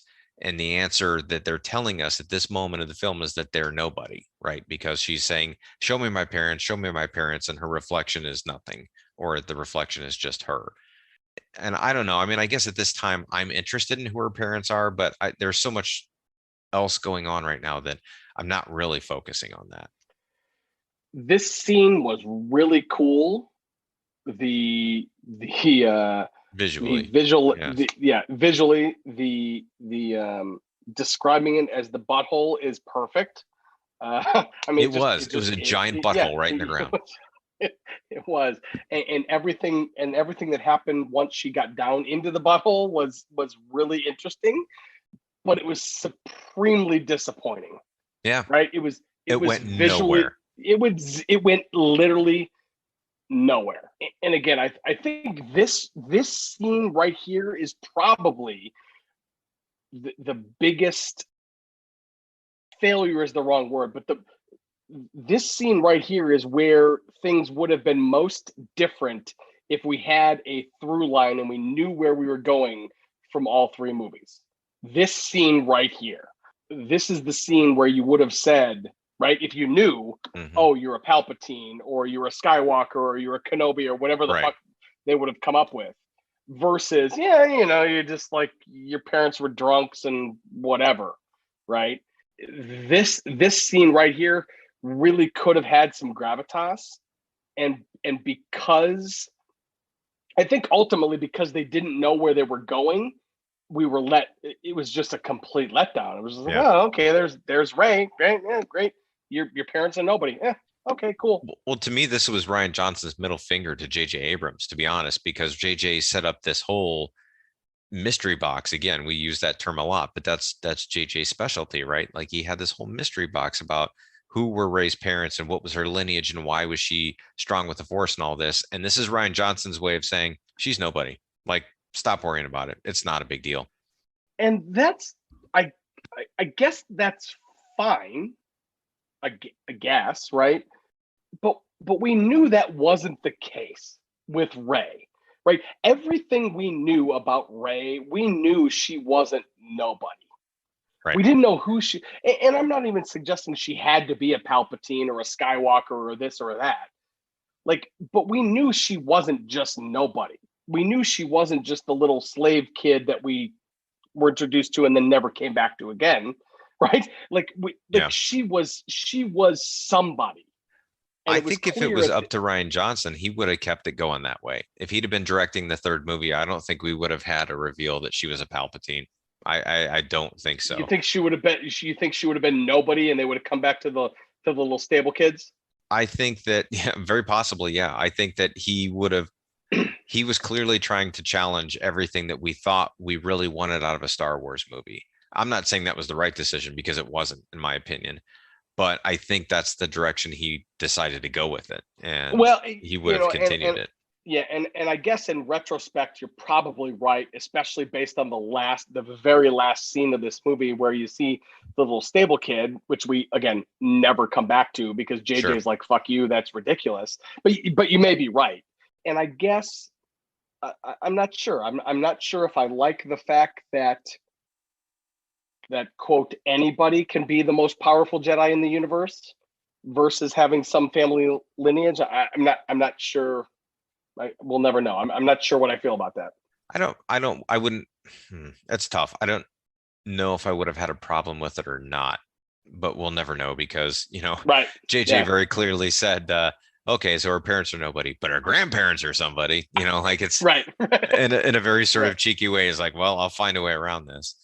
So at this point, Rey confronts Luke, and we get what we understand to be the final truth of what happened between him and Kylo, which is basically Luke saw the dark side in Kylo and had a moment where he decided he needed to destroy Kylo because there was no way to control that or cure that from him.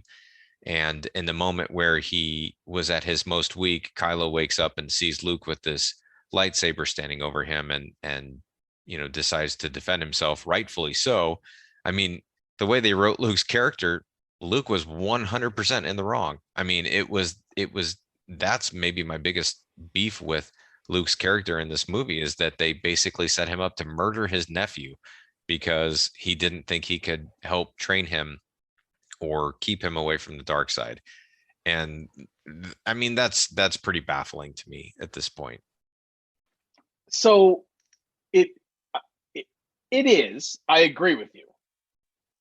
I guess the counterpoint that I would offer would be, Luke knows his lineage. He knows he comes from Vader. At this point, Vader is still the one. He's still the Neo of the Star Wars universe. And if Luke sees some big bad evil in Kylo or in Ben at that point, does he need to snuff it out? I don't know. Yeah. That's I tough. guess I can. It is. I guess I would have preferred. Ultimately, I'm agreeing with you. I don't like the path that Luke chose, but I don't want to say I can understand it because it's kind of fucking cold-blooded murder of your nephew, right? But yeah. Love you, Everett. But it's not the direction you wanted to see the character go. Yeah. Look, I'll say this. It's not my least favorite decision that Luke has made in this movie. How about that? That's fair. It may be the most non-Luke decision that I've seen, but it's something that I can go with if they create a good narrative around it. That part I'm not sure if they did to my satisfaction, but yeah, no, they spent too much time in fucking Canto, Bight, and gas stations. Yeah, exactly. So Rey gets pissed and she leaves. She's out. She's going to try to convince Kylo to come back to the light side, and Luke decides to go up and destroy the ancient Jedi texts because I don't know why. I don't know what purpose that serves at this point, because him and those texts are the only things on that island besides those fucking porgs. And if anything, I think it's just there to get the cameo that I was really hoping for since before this movie got put together, which is of Master Yoda. And that to me was a great moment. And you hit on something earlier when I said that the Luke R2 moment was the best, and it's because it was from the original trilogy. Like, this is probably the second best moment of the movie for me, and it's because we have Yoda back, and he's he's a practical, which I really like, although he did look a little weird. There was something that didn't look practical about him. But Yoda basically denounces the ancient Jedi texts, and Luke admits that he never read them. So I don't know, at this point, why the fuck are they even here? Why are we even talking about Jedi texts? And we know that they're never going to come up again. So I guess maybe I have to ask, why are we introducing such a cool idea like this and never paying it off? I don't know. I think this is probably because this is Ryan's movie and not JJ's movie, if I had to guess. I think we've always, if you're a Star Wars nerd, you've always heard about the Book of the Wills or whatever it was called, and you've always heard about this kind of. I think this was probably a nod to us. It was probably a nod to the kind of pre-canon stuff, right? But I don't know, because it really doesn't pay off. I love this scene. I love the fact that we get Yoda. I love the fact that Yoda, even at this point, continues to teach Luke, continues to be a Jedi, more of a Jedi master than Luke ever is. Yeah. This is clearly, quote, Jedi Master Luke, but he's still, in my mind, he's still learning shit, even in this movie.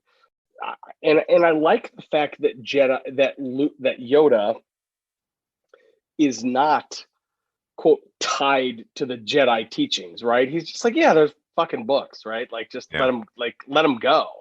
That's Rian Johnson again, though. Like, that's that influence. Yeah. That's that kill the past, like the past doesn't matter kind of thing, which I feel like you're either on board with or you're not, right? You're either immediately sort of repulsed by that idea because we all love the past. We as fanboys, we love the past. That's why we're here watching these movies, because the past sort of made that for us.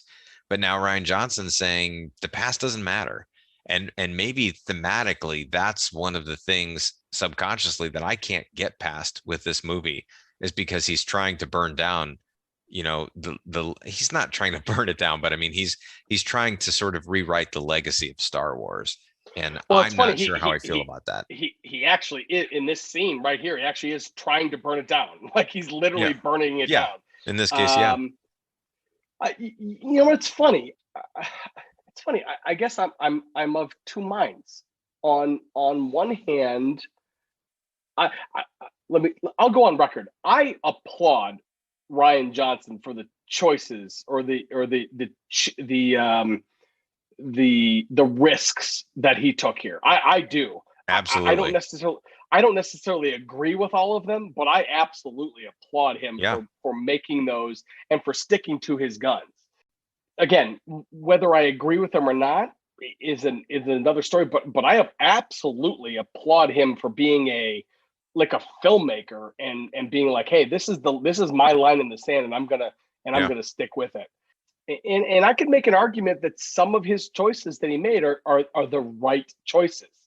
You know, I will argue to the death against Canto Bight and running out of gas, but some of the treatments of the way Rey looks at the Force, the way Finn looks at the Force, the way Luke looks at the Force, I can get behind some of that stuff. So Rey makes her way to Kylo eventually in his ship from the Falcon, and unsurprisingly, he takes her captive to present her to Snoke. And this is where I start getting some really heavy Return of the Jedi vibes.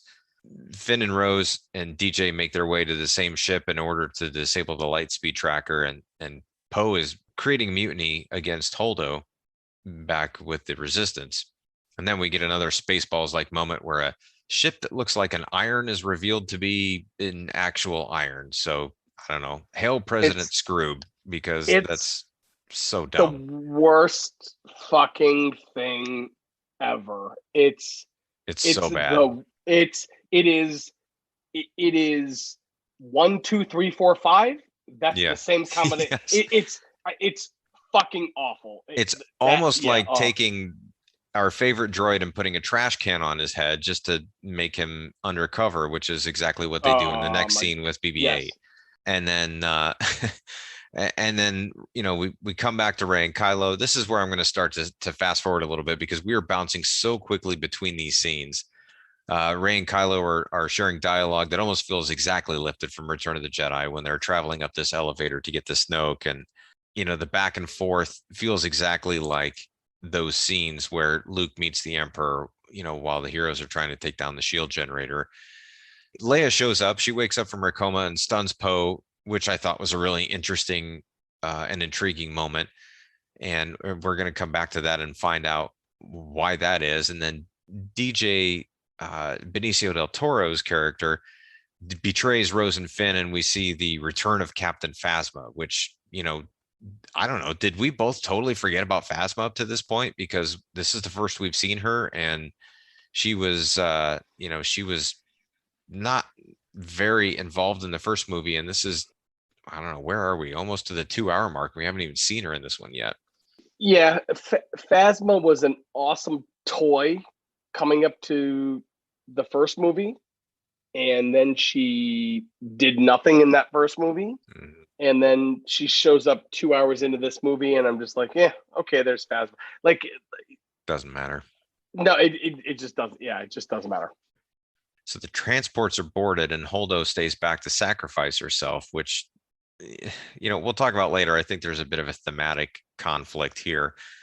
And then Snoke finally meets Rey and starts torturing her, much like Palpatine did on the second Death Star, again with some very similar dialogue. And Snork might as well be fucking Snork. Please leave that in 100%. I want to edit that out, but I kind of feel like I shouldn't. Snoke orders Kylo to kill Rey, but instead, in a rather surprising move, he ignites Luke's lightsaber by Snoke's side and severs him in half. And we then get the arguably the coolest fight scene in the entire sequel trilogy, as Rey and Kylo team up to demolish these Praetorian guards, which don't do anything until this moment. And this is really, truly a great action scene and a fantastic fight scene that makes me think, geez, I wish I had a lot more of this in this movie. Yeah. I mean, this is clearly, I mean, without a doubt, the best, however long it is, 3 minutes, 4 minutes, 7 minutes, whatever it is. It's the best 7 minutes of the movie. It is, I guess, in my mind, I've been waiting for Kylo and Rey to be allies. Hmm. I didn't quite know how we were going to get here, but this is it, right? Yeah. Like, Kylo has turned on his quote master. He has killed his master. In my mind, at this point, I'm watching this. I'm like, oh, Kylo's come to the light. He's a good guy now. Yeah. He's not, but he's come to the good side, and he's going to fight with Rey, who we love, right? Right. And to see them back to back is just, I mean, it's just tremendous. It fast forward 20 years, it's very reminiscent of when Tony Stark and Pepper Potts come back to back in Endgame. You know, they're fighting together. They're yeah, and it's awesome. It's an awesome action scene. These Praetorian guards, we don't know who the fuck they are or what they do, but they're clearly badasses. Just to see Kylo and Rey take them down is, it's the best visually in the movie. It's the best action scene in the movie. It is the best scene in the movie, bar none. Period. Paragraph. End of story. Yeah.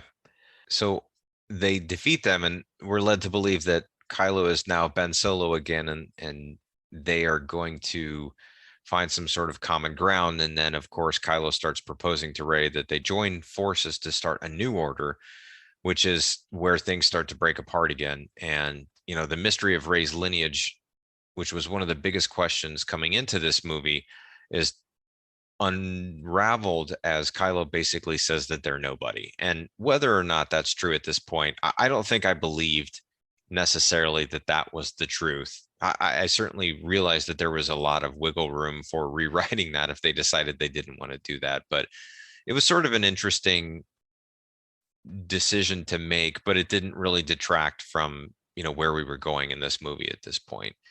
Yeah, I didn't believe Kylo at this point, and I don't know if it was, Yeah. I thought he was, if I thought he was lying, or I thought he didn't know.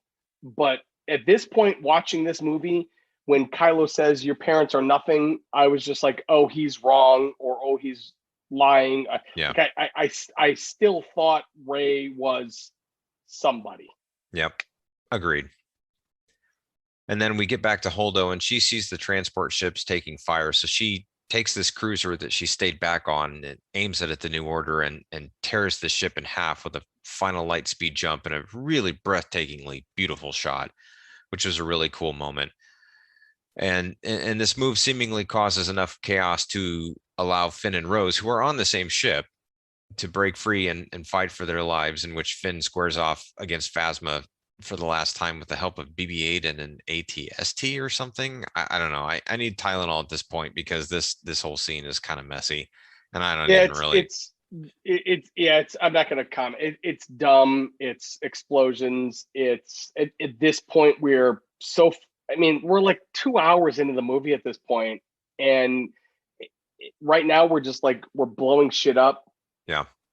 Around characters that we sort of know and sort of care about. Right. There's this whole like pseudo execution scene where we're supposed to care about Finn and Rose, where Yep. I don't know about you, but I don't give a single fuck about Rose at this point. No. I just don't. And even Finn, I loved Finn in the first movie. Agreed. At this point, he's a defector that I just don't care about. No. Like, bye-bye. If there's one disservice this movie does, it has erased all the goodwill that JJ created with the new characters in the last movie. Yeah. I loved Rey, I loved Poe, I loved Finn. I don't love any of them in this movie, and that's the biggest knock that you can give this, because you know, this whole sequel trilogy is supposed to focus on those three characters, and they've effectively ruined all three of them in this movie. They've completely ignored them. And I don't care whether they'll live or die, with the exception of Rey. Yeah, I agree wholeheartedly. It's terrible. So Phasma is dispatched relatively easily after being called Chrome Dome. Like seriously, I can't even make that up. Like, did Schwarzenegger do the dialogue for this movie? I don't know. It's Chrome Dome. Come on, man. Yeah. confirming my Boba Fett comparison from the last movie. Like, just ridiculously Yeah. cool in appearance, but ultimately worthless in the long run. I did go back after our last episode where you told me about her character in Game of Thrones. I did go back and watch some clips on YouTube. Yes, she's a badass on Game of Thrones. She is. And She is. I'm Yeah. glad you brought that up because I really wanted to correct what I was trying to say last time, because what I was trying to pass on about her is that she had the right physicality for the role. That was the word that escaped me a lot last time, but she does have the right physicality in the sense that she could go toe to toe with any man and it would be a very believable scene, and she definitely did that in Game of Thrones.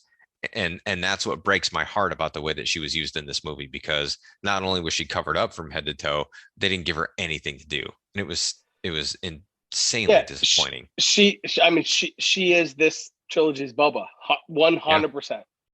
So our heroes escape the reach of the First Order, and our movie's over, and that's great. Well, I mean, no, not really. But it could be. But no, we've got 30 more goddamn minutes in this movie. But I mean, this movie could essentially be over at this point. But then we realize we have no finale with Luke Skywalker and all those cool trailer shots and the snow planet.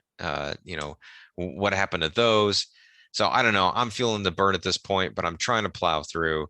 And then Kylo assumes supreme leadership. I guess I passed over the fact that him and Rey fought over the lightsaber that was hers and originally Luke's, and it got destroyed. It got broken in half, and they both passed out. And she wakes up first and escapes, and he gets woken up by Hux eventually. And Kylo assumes supreme leadership, and we see our heroes on a planet that looks like Hoth and smells like Hoth, but apparently is not Hoth, but a former rebel base called Crait, where Finn and Rose meet back up with the rest of the Resistance. So everybody escaped in transport ships and made their way to Crait, which was Holdo's plan the whole time, that for some reason she couldn't tell anybody.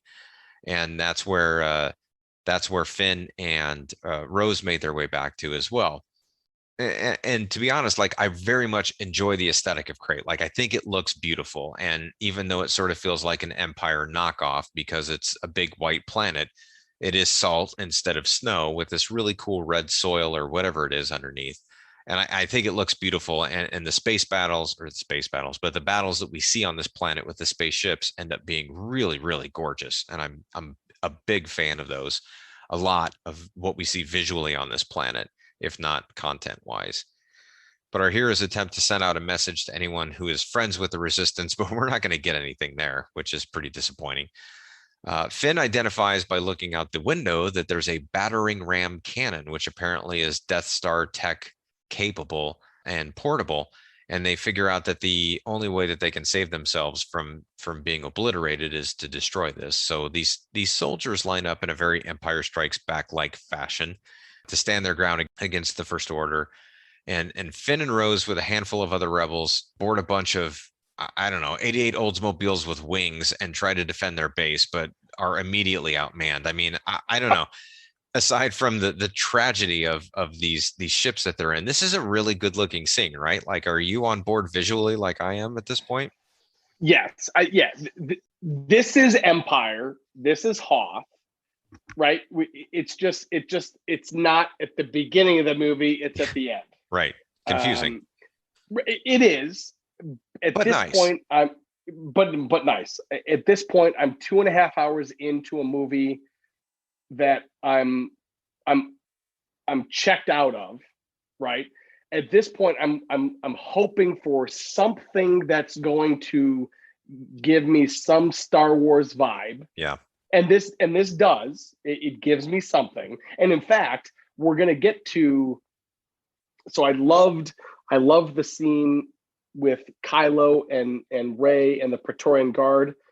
I take that back. I think my favorite scene is actually still coming up in retrospect. Mm-hmm. But at this point in the movie, I'm done. I'm checked out. I'm just like, yeah, okay, this movie sucks, but give me something. Yeah. And I get one or two more things ultimately.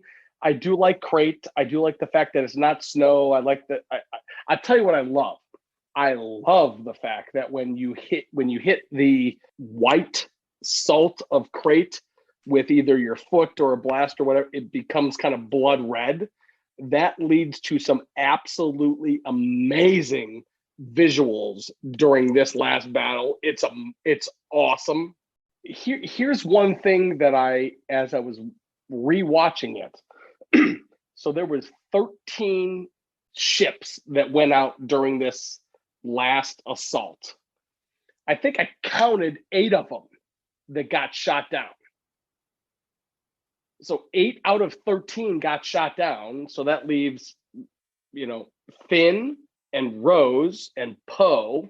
So that's right. There's not many left. Here, I guess here's what I'm getting at. At the end of this movie, there's almost 0 resistance left. Like they literally, all of them escape on one ship, the Falcon. Right. I mean, there's literally 13 rebels left? 12, 15, whatever the number is. Yeah. There's almost nobody left.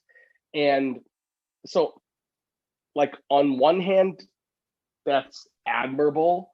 On the other hand, it's like, okay, like, you're really going to rebuild the resistance from this, but that's another story for another movie. But I am really taken aback by how few rebels or resistance there are left at this point.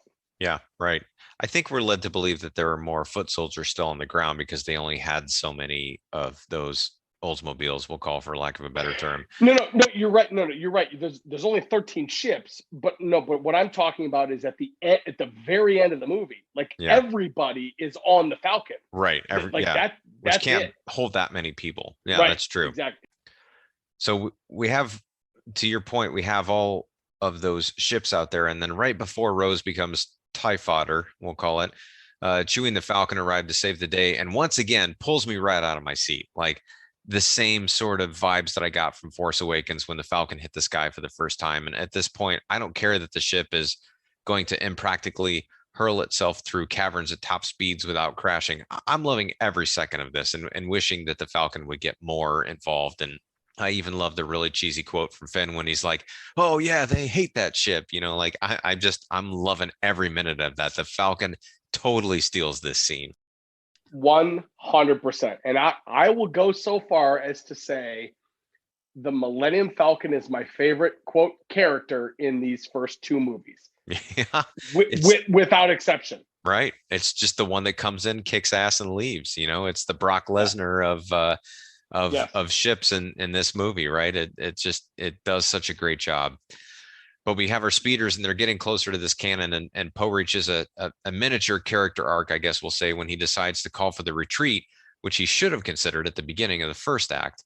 But Finn disobeys him and continues on to sacrifice himself by crashing into the cannon, but never gets there as Rose mysteriously sideswipes him at the last second. And I don't know, like, this is where I have my issue thematically, because, a couple minutes ago, we said it was okay for Holdo to sacrifice herself, but now we're getting this dialogue from Rose about, we don't fight what we hate, we save what we love.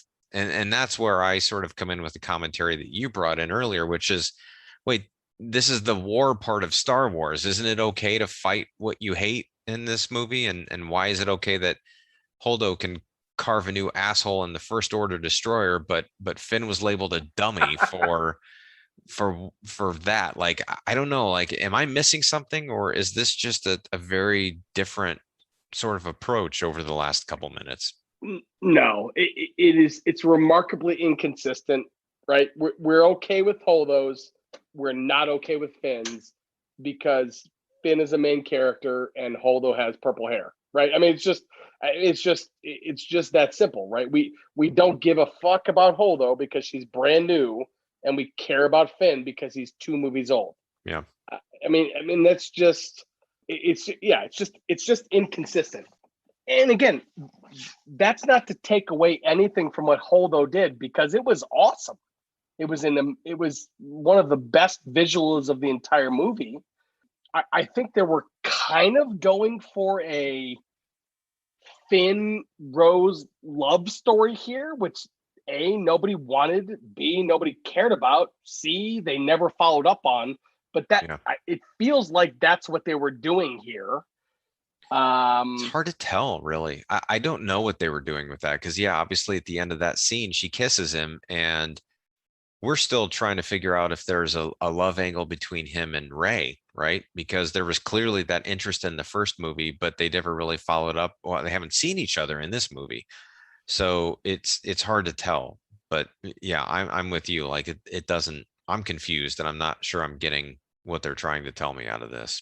You know, when all seems it's most bleak and Leia starts to concede defeat, we have this familiar silhouette emerge from the shadows of the caves, and it's a newly manicured Luke Skywalker.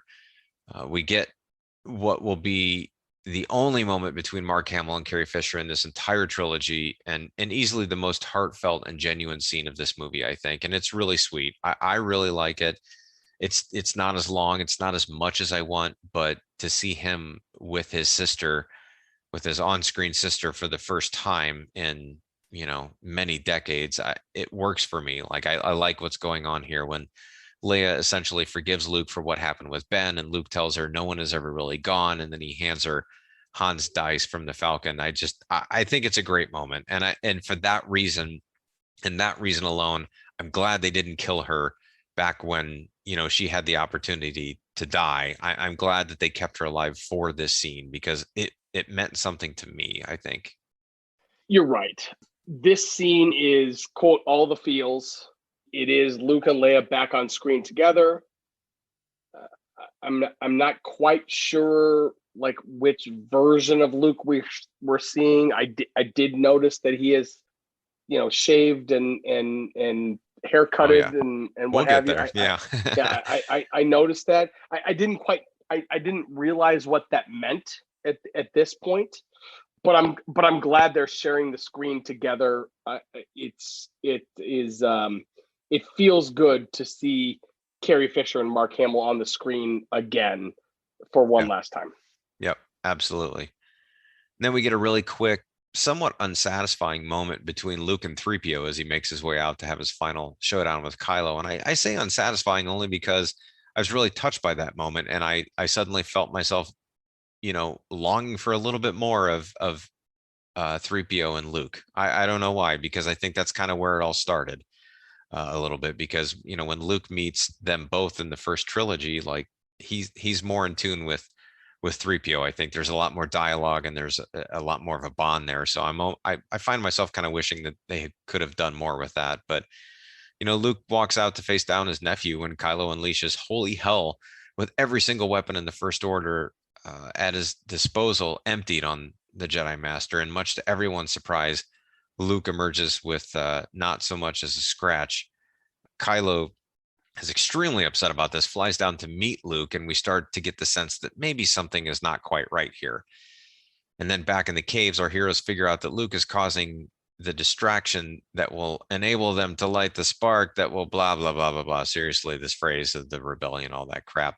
They definitely say that too much in this movie. And then Chewie and Rey and the Falcon find their way to the back of these caves where Rey gets to use her powers to lift rocks, which was the joke in the front half of this movie. And then we come back to Kylo and Luke, and they have this pseudo lightsaber fight, though their blades never actually connect. And Luke says that the rebellion is reborn today, which I'm not exactly sure what that means, but it was kind of a cool moment. And, you know, Rey helps her friends escape through the tunnels, and everyone gets away on the Falcon, and Rey and Finn share this really warm embrace, which again leads me to believe that there's a love angle that they were really heavily considering to pursue. But, you know, I think we get to this really great moment. And again, the visuals in this moment are so good. There's a scene right, you know, that I kind of skipped over where Luke is, when he first walks out to face the First Order, you know, there's this silhouetted scene where it shows his back and it shows all these AT-ATs in the foreground and things like that. And it's just a really, really great scene. And so Kylo and Luke, they go at it, and Kylo rages at Luke with all his might and swings at him as hard as he possibly can, only to see his blade go right through his former master. And it's at this moment that Kylo discovers the truth that Luke was never actually there to begin with, but he's instead of some sort of force apparition. And, we had our hints up to this point that this was the case. Like Luke left no footprints in the salt, right? Which Kylo very much did. So if you go back and watch that, you'll see the difference. You'll see Luke with his blue lightsaber, which was technically destroyed earlier, although I guess technically it could have been another one. His appearance was much different. He was shaved and had shorter, darker hair. So, and I don't think it was really likely that he would have had time to stop at an intergalactic great clips on the way to face off against his nephew. And then, of course, Poe drops this line earlier where he says, there has to be a way out of here. How did Luke get in here?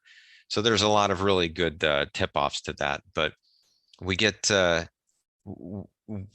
ultimate reveal, which is the scene of Luke back on Ahch-To, where he collapses out of exhaustion because he was projecting himself out to Crait in order to let the resistance get an opportunity to escape. And he pulls himself back up just long enough to see those binary suns one last time. That sort of bookends his on-screen adventure, with us before he ultimately fades away. And I guess this leads me to my $1 million question. Like, how do we feel about Rian Johnson killing Luke Skywalker? I was gutted. Yeah. I was gutted to see Luke Skywalker die. I didn't think it was earned. I didn't think that I had seen anything that would lead me to believe that Luke Skywalker should die. If you're going to tell me that the exertion of projecting yourself across the galaxy is enough to kill you, okay, fine. Like, okay. I mean, I don't know the rules or the laws of the Skywalker or the Star Wars universe. To be fair, they did drop that line earlier because when Rey and Kylo were FaceTiming or whatever it was that they were doing earlier, one of Kylo's first lines was, "You can't be doing this yourself. The effort would kill you."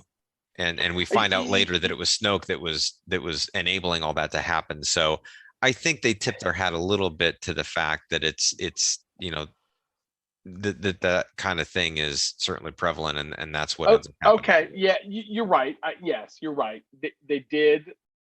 What we saw wasn't enough to warrant the death of the greatest Jedi that we have ever seen in the Star Wars universe. That said, I'm not necessarily opposed to Luke Skywalker dying. I guess what irks me is, I'm even going to rethink what I was going to say. I was going to say, is it high enough stakes for Luke to, quote, sacrifice himself? I suppose it is, right? I suppose there's really only a handful of resistance left, and his sister being one of them, right? I suppose if there's any reason to sacrifice yourself, 24 resistance would be a reason to do it. Your sister being one of them, right? Yeah. I don't know. It didn't feel earned to me, and I can't describe it any better than that. And I realize that's kind of a cop out, but I can't. Yeah. Let me help you try, and you tell me if this is kind of what you're trying to get at. I feel like one of the reasons this didn't feel earned is because he wasn't even there, right? Like it was a forced he projected himself, right? Like if somehow he'd gotten off his ass and gotten off that island and actually made his way to Crait and taken a lightsaber right to the jugular like Ben Kenobi did in A New Hope, which is I kind of what they feel like they were going for there. I think it would have been more earned, right? Because I don't know, something from my perspective, it just feels really claustrophobic that he spent that entire movie on that planet and that he never got off and he never tried to do anything. And the fact that he just sort of did it by projecting himself was really my hang up. I think when I looked at that, I'm like, I could have gone with it a lot more if he'd actually showed up and looked just as disheveled, but walked out there. Obviously, he probably couldn't have taken all those blasters and everything, but if they would have written it in a different way, that he would have actually faced off with Kylo and then he would have sacrificed himself in a very Ben Kenobi-like way, I don't know. It would have, to me, I think it would have felt more earned. But this way, it just seems like he never got off that planet, and I don't know why, but that bothers me. It just, it sucks. I don't know. Yeah, I think the bigger thing that bothers me about Luke and Luke's entire portrayal in this movie is Luke in this movie gave up. He tapped out. He was Yeah, like, yeah, I lost. I'm a loser. I'm out. Right. exactly. And while I can appreciate having those feelings, because let's be honest, we all have those feelings in life, right? Like I suck. I'm not good enough. I'm not a good enough father. I'm not good enough provider. Whatever it is, right? That's not Luke Skywalker. Right. That's not the Luke Skywalker that we know. I'm not suggesting he's infallible. Clearly, I'm not suggesting he is perfect, but he's not one to give up, and Yep. that's what he did. And all we know of Luke Skywalker is the 1983 Jedi Knight Luke Skywalker, and then we see him here where he's given up. Yeah. And, It's like, what happened? yeah, it's like, yes, exactly. And again, I understand that there's time has happened and things have happened, but we're never given that. So it's a pretty big leap between Jedi Knight, I'm a Jedi like my father before me, and I'm a pussy, I'm gonna drink green milk out of a tit. Like that right? Yeah. Like, but that's the leap we're being asked to make. Yeah. And it's hard. It's really hard. Yeah. And again, I'm being kind of comedic, but that's the leap we're trying to make, and Yeah. I can't make it. That's my problem. Right. I think I'm with you on that one. That makes total sense to me. We see our heroes get on the Falcon and escape, and we see a nice reunion between Leia and Chewie. But we also see Poe and Rey meet for the first time, and it occurred to me as I was rewatching this recently. I keep forgetting that this is the first time we're at the end of the second movie, and if they are part of the new holy trinity of new characters, They've never met. they had never met before, and that to me was really crazy. And I don't know about you, but I got a little bit of a love triangle vibe when she's like, "Oh, you're Poe," and he's like, "Oh yeah, you're Rey." And then I don't know, like the way she looked at him, I thought, "Oh, they're setting something up for the next movie," which of course we don't get. And I gotta be honest, I'm fine with that. Like I think the one thing that we didn't get that I'm okay with is any kind of a love story between the new characters, because it just didn't, there was no room for it. It would have been too much to cram in an already jam-packed finale, which of course we'll get to in our next podcast.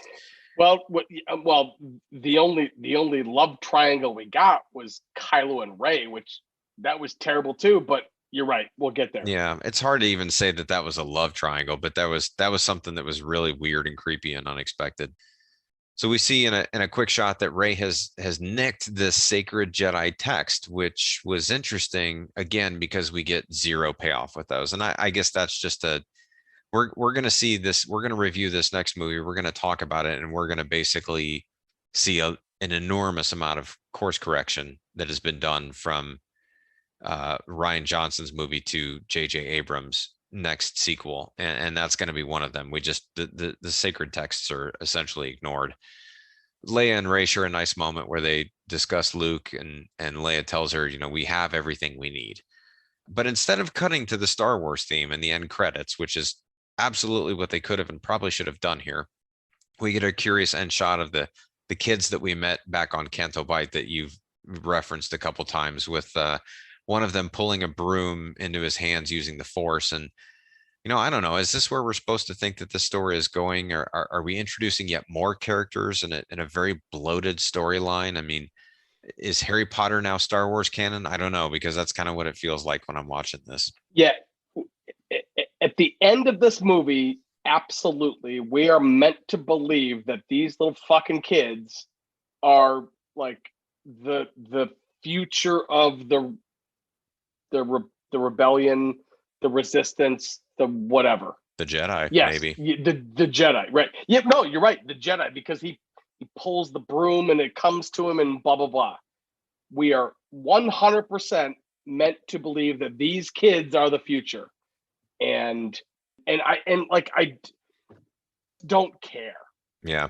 I don't It's care. not their fault. It's just a stupid story at this point. No, it's not their fault. But I don't care because like I've got no reason, like in the framework of a movie, I've got no reason to care about these kids, right? They're just afterthoughts. Yeah. And there's no reason for me to care about them. You're right. We should have ended the movie one scene prior to this. We never should have got this scene with these kids. Well, it's continuing the theme of having a very inconsistent theme, in my opinion, right? Because like Rian Johnson is making a very different direction from what JJ did. And now he's introducing these kids. And then of course, JJ will come back in and basically just ignore all of that.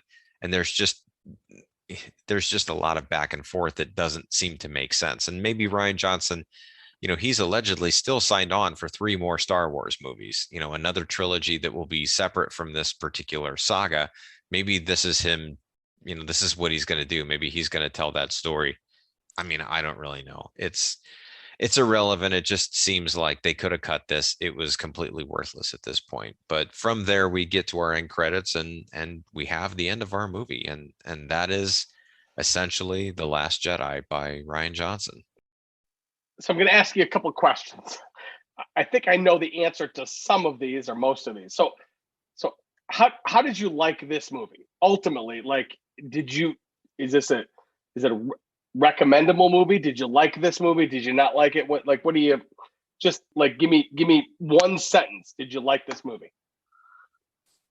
Initially, my first impression was that I thought it was brave for taking the chances that it did. But ultimately, it left me incredibly unsatisfied and disappointed with the way they handled the legacy of Luke Skywalker. I think that's the best way I can sum that up in one sentence. That's very fair. I remember walking out of this movie that night, and I hate to say it, but I do not remember the conversation that you and I had that night. I remember very vividly the conversation we had of The Force Awakens. Same. I don't remember this night. I remember like trying to defend this movie. Yes, very much. Like being like, oh, it was okay, or here's where they're gonna do, or here's what they're gonna go. I remember, and I'm again not to you specifically, but just in general, I remember trying to defend this movie. Several years later, I cannot defend this movie.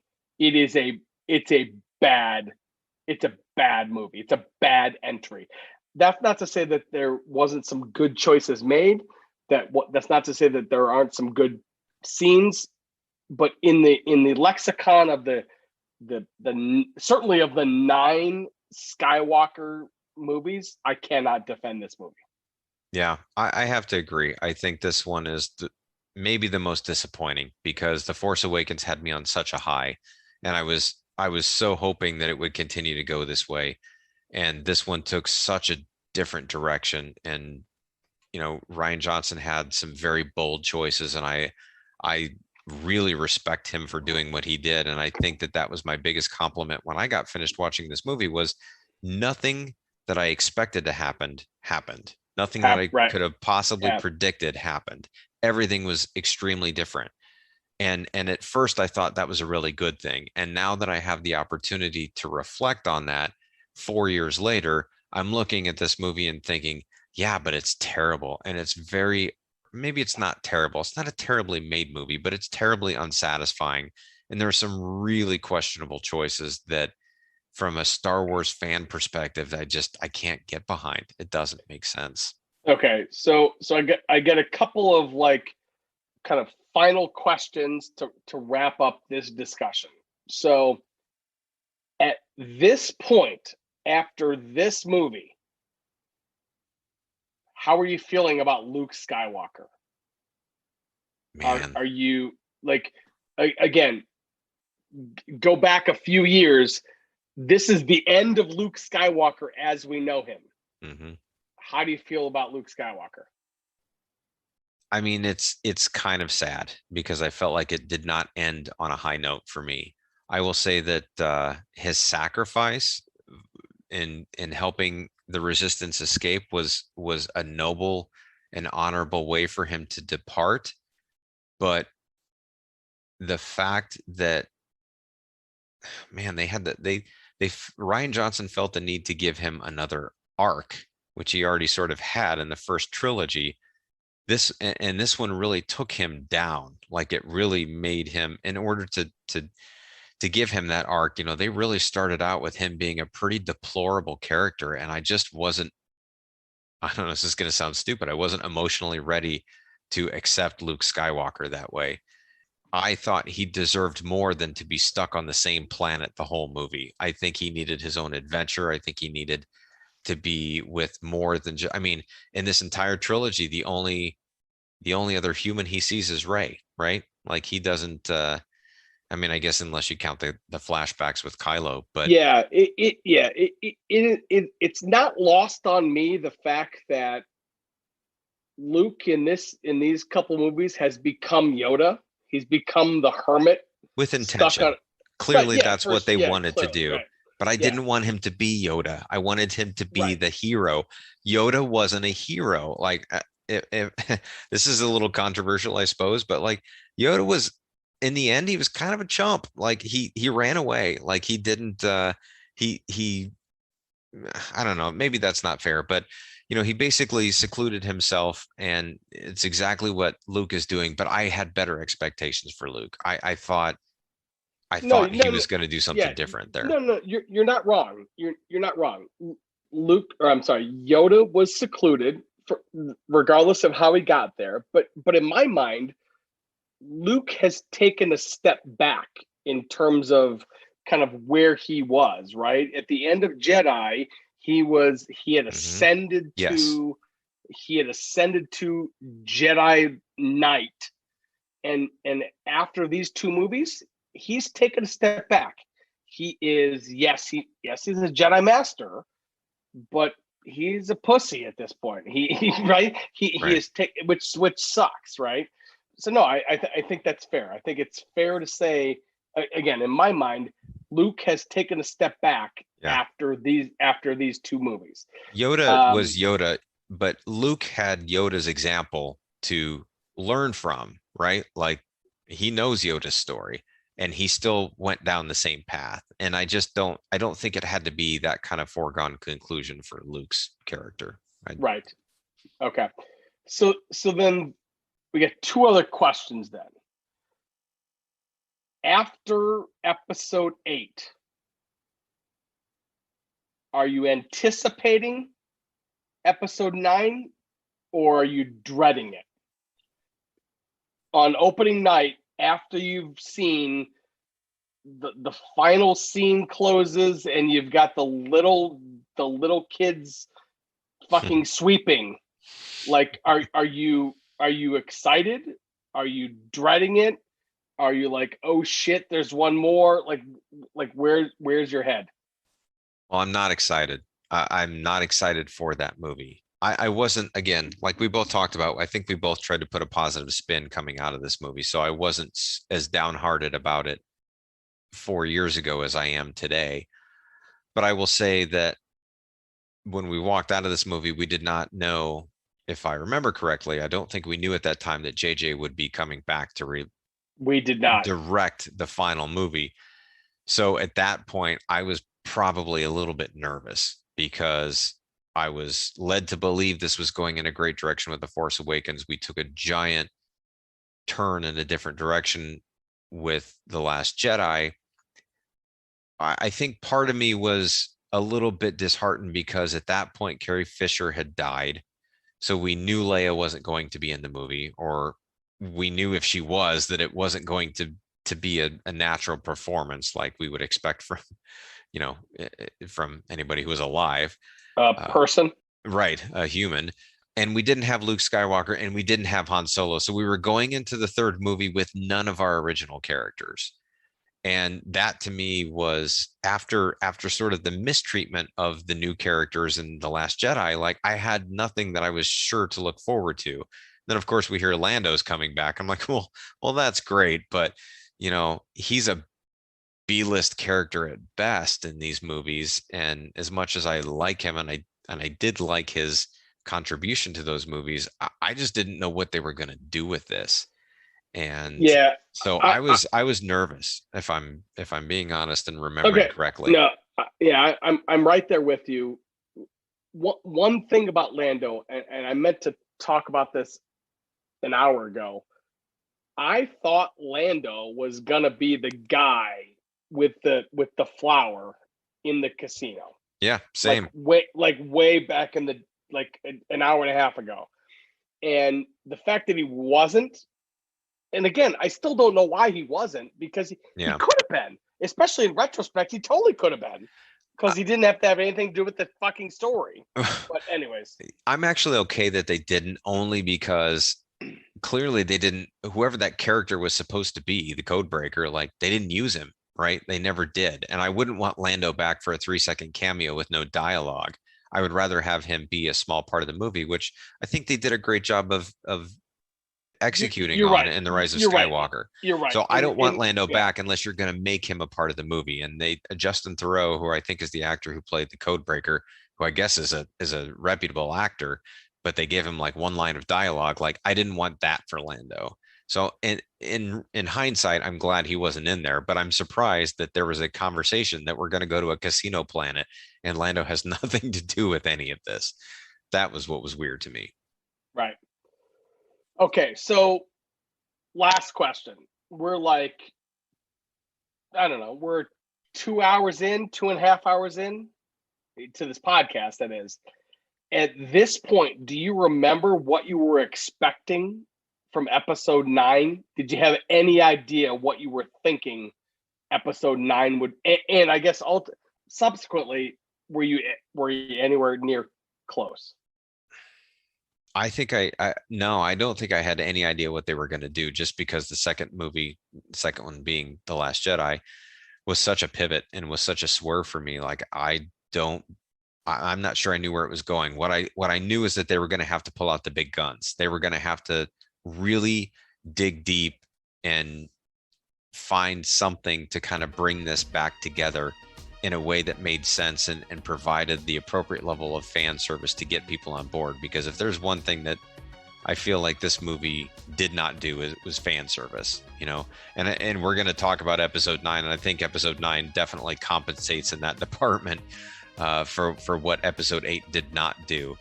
But no, I'm not sure I knew exactly where they were going to go with it. I certainly could not have predicted that the Emperor was going to make his return and that a couple other characters were going to make their return. I had no idea what they were going to do with Carrie Fisher, which was a big question mark, because they said right away that they didn't. I mean, we know that they didn't kill her character in the movie, so we didn't have any idea what they were going to do.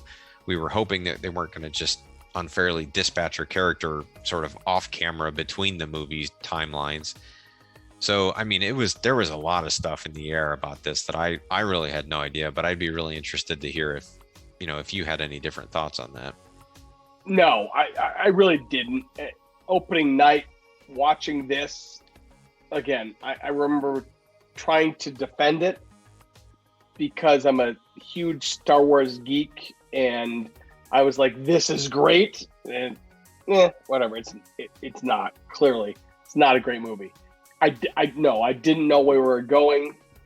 I do have to say, months and months and probably years subsequent to this, I do have to say I thought that Rey was going to be a Palpatine, but it was a long, long time after this, right? It was not coming out of this. No, I had no idea. At this point, I thought Star Wars was kind of a wreck. I thought we were. I had no expectations at all of where episode 9 would go. Yeah. I was worried. I was scared. I wouldn't even say I was optimistic. I was cautious at best coming out of episode 8.